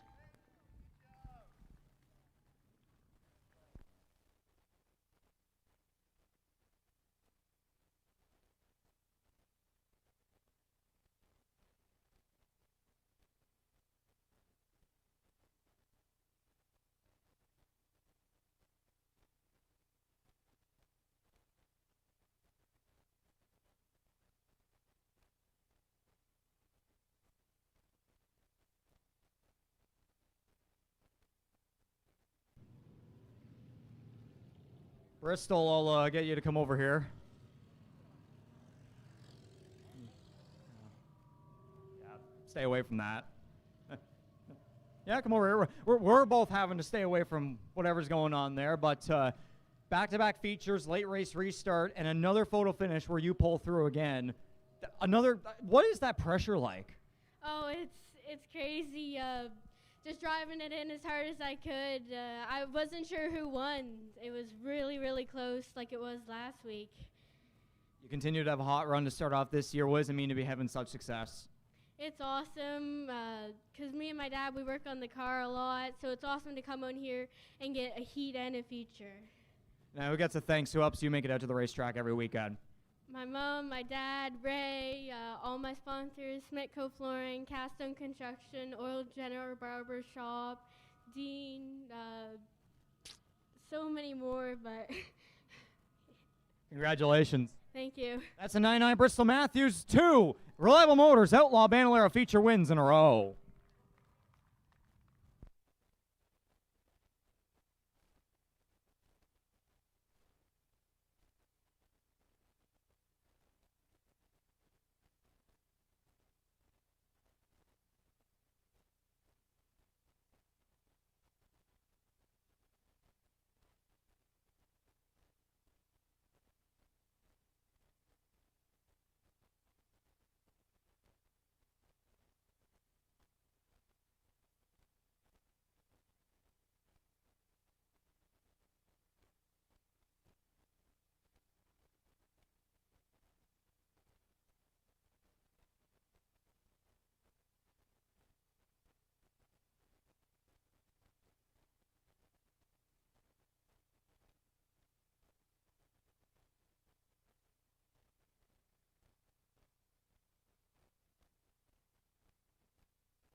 So once again, congratulations to the 99 of Bristol Matthews.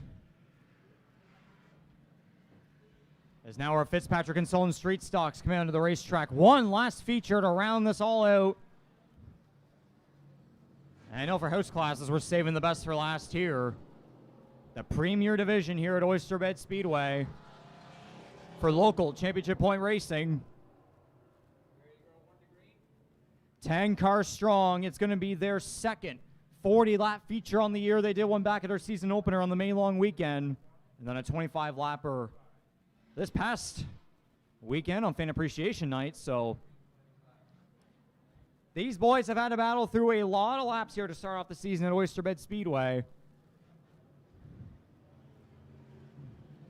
So white flag in the air. It's going to be Freeland's Randy Miller and Rustico's Devin Gallant on the front row. Matthew Ford of Ellerslie for the 86, 7 of Kenny Snow, Oyster Bridge, 42 of Mike Dusky to Hampshire, the 27 of Nick Chason for North Milton, 35 of Colton Ford from Oyster Bridge, Brody McCory in the 66, Ed of Brackley Beach, the 53 is Darryl Ford from Oyster Bridge, and the 30 is Cam Lister from Oyster Bridge. Here we go, last feature of the day.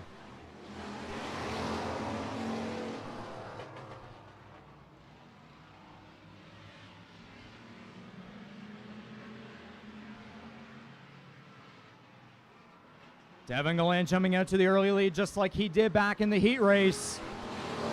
Randy Miller back to second.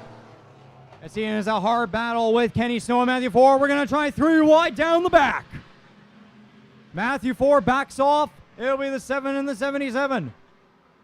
For second place, Kenny Snow's going to clear the way. And now the newest fire chief of the new Glasgow Fire Department is now going to hunt down one of his employees in Devin Gallant. This could be a funny story if this ends up going the way it might.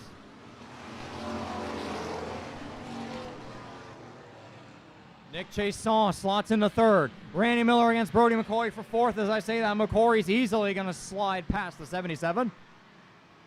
And shut the door on him as Matthew Ford and Mike Dusky will go at it for sixth. Bit of a bumper tap there from the 42 to the 77. The 86 will try to take advantage on the inside.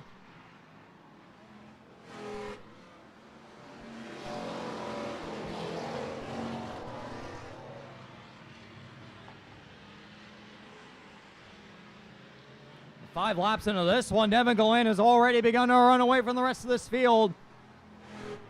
But don't speak too soon. As long as that 36 doesn't burn up his tires too quickly, then it could be free sailing. But you got a 3-car pack. Kenny Snow, Nick Chason, and Brody McCory. They'll all be trying to kind of sneak with each other, maybe almost have magnets between all of them to try and close down the 36 as Darrell Ford in the 53 will head off to the pits. And I know that 53 car still might not be back to 100% after we had a big crash in turns 3 and 4 last weekend on Fan Appreciation Night, which I would imagine explains why we don't have the 3 of Dave Griffin or the 4 of Andrew Thompson with us today.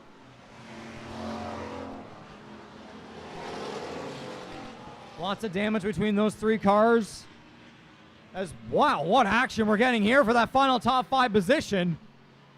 You got 3 track champions and a former Piston Cup champion, Mike Dusky. And behind all of that, rookie sensation Campbell Stewart in the 30. He's watching everything in front of him. And might try to take advantage at some point as Brody McCory looks underneath Nick Chason for 3rd.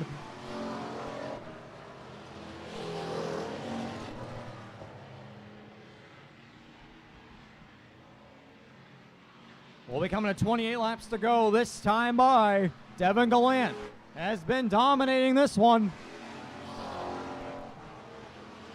And he's still looking for his first Fitzpatrick's own street stock feature win. He's been piling on heat and semi-victories, but still hasn't been able to break through for the feature just yet. Oh, McCoy sideways off a bump from Nick Chason. They're playing a lot of bumper car for that final podium position.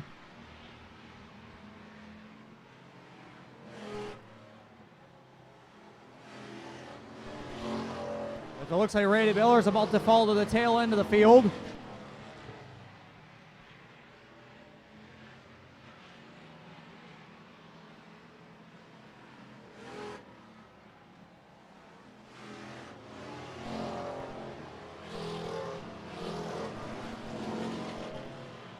Single file throughout most of this field now, aside from the battle between 4-time track champion Randy Miller against nearly a first-time street stock feature winner last Saturday in Campbell Stewart. It's actually, I guess I could say, yeah, a pair of track champions going at it, young versus old.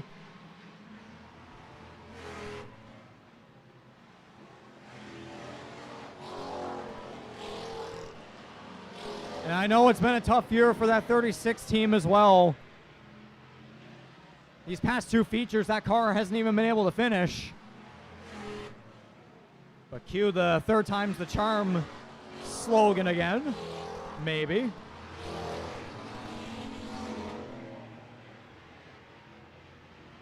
Almost a feature winner at our Labor Day Championship finale last year. But Colton Ford took that opportunity away from him in the closing laps. Basically just like how Colton Ford took away Campbell Stewart's opportunity at a victory last weekend. Halfway that time there, 20 laps to go for Devin Gallant.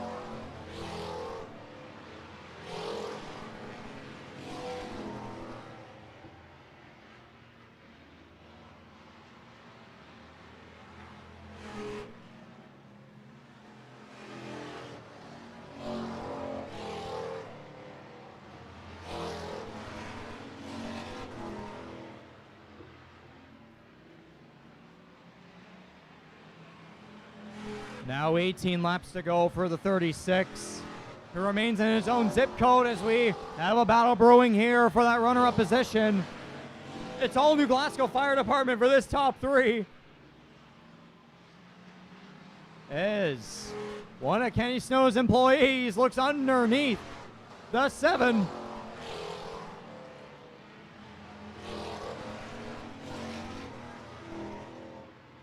Nick Chason, Matthew Ford comfortable in the rest of the top 5. Followed by Mike Dusky, Colton Ford, Campbell Stewart, and Randy Miller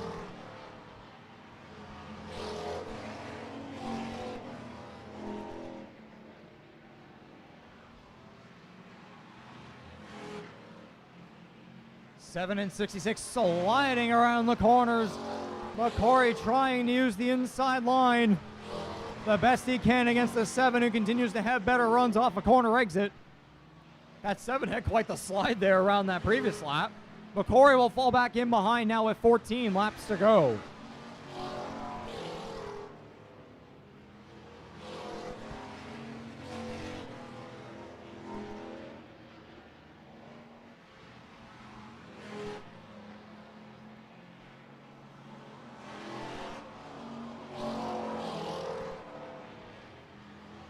McCory's going to peek underneath again, about a half a car length. Underneath.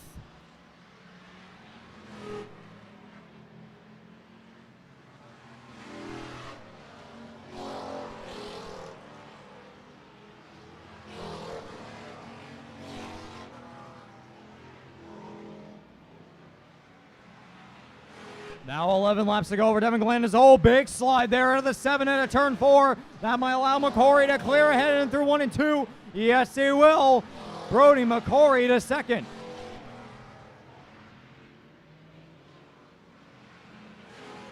Kenny might try to give him the bumper. You saw the 66 with the back in there a little sideways. Oh, Randy Miller off to the pits.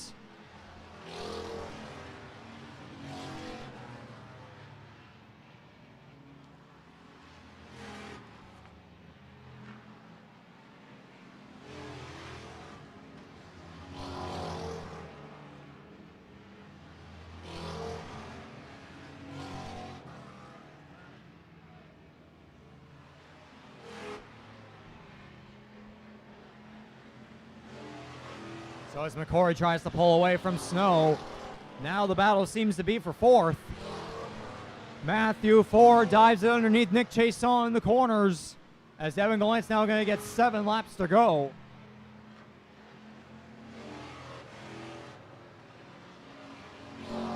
Ford has been battling a loose race car all day, but trying to find every little bit of inch of speed to maybe be able to get just a little bit higher in the top 5 and gain just a couple extra points. I know this right here is going to be huge for Devin Gallant when it comes to the championship. 5 laps to go for the Rustico Rocket. Matthew Ford still trying. Your defending division champion. We might have a full door-to-door battle down the back this time.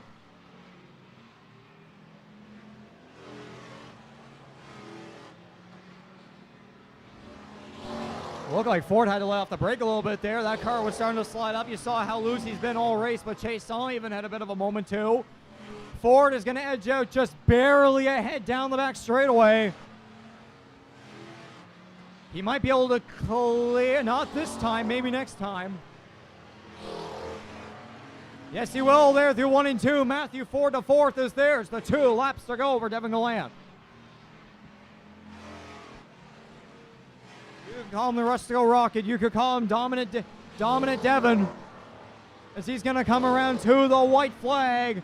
A first career street stock feature win on the line. He's a former mini stock champion, a former Legends winner, a former Rookie of the Year on the Pick Your Care Maritime League of Legends Tour, and now he'll add a street stock feature win to his resume. Checker, flag in the air. Devin Gallant wins the 40-lap Fitzpatrick & Son street stock feature. Brody McCory second, Kenny Snow third, Matthew Ford, Nick Chason to the line. Mike Dusky will beat Colton Ford, and then Campbell Stewart rounds out the rest of the field.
Yeah, I was going to say there, but the guys beat me to it. Their car is certainly overheating.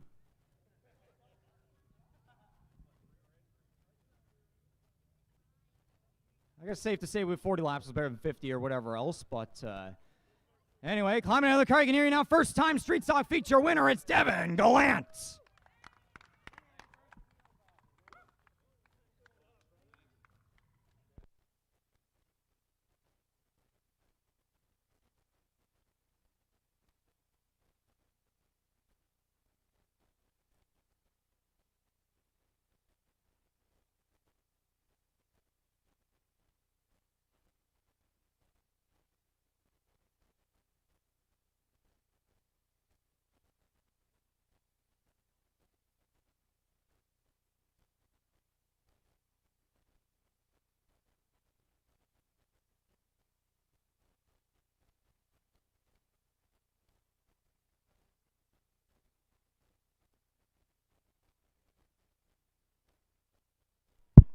Devin.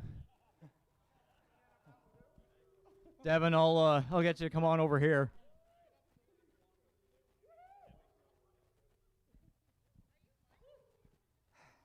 The Resco Rocket, Dominant Devin. There's all sorts of names I could come up with, but especially after how your past two races have gone, third time's the charm. How does this one feel? Feels pretty good. Yeah, we had a rough couple weekends there with the blown transmission and then a blown rear end, kept us from finishing the feature. So looks like we might have some more issues here, but it's nice to get a good win here. We're pretty happy with it. Yeah, strong rookie year last year, a couple of close calls, but now here this year, at least pace-wise, you're right up there with the big boys. Maybe championship aspirations are there, but talk about the street stock division and what it means to be participating up here after your previous years in mini stocks, outlaws, and legends. Yeah, legend cars, mini stock was all fun, but the street stocks here is definitely fun. We got a good group of guys, good class, good clean racing, and yeah, we'll keep coming back for more, hopefully. Sponsors, partners, who helps you, and family and friends team, who helps you get to the racetrack? Oh, we got a lot of different names on the car: Blue Bay Farms, C&G Excavating, Van Hulse Painting, Irving Oil. I'm probably forgetting more. Brody McCory, Accelerated HVAC, he's been a huge help as well. And I can't forget about my team, too. We got a lot of guys standing over here who are always wrenching on the car throughout the week. So got to thank everybody. Sounds good. We'll see you back in July. Congratulations. Thank you. That's the 36 of Devin Gallant, your Fitzpatrick and Sultan Street Stock feature winner.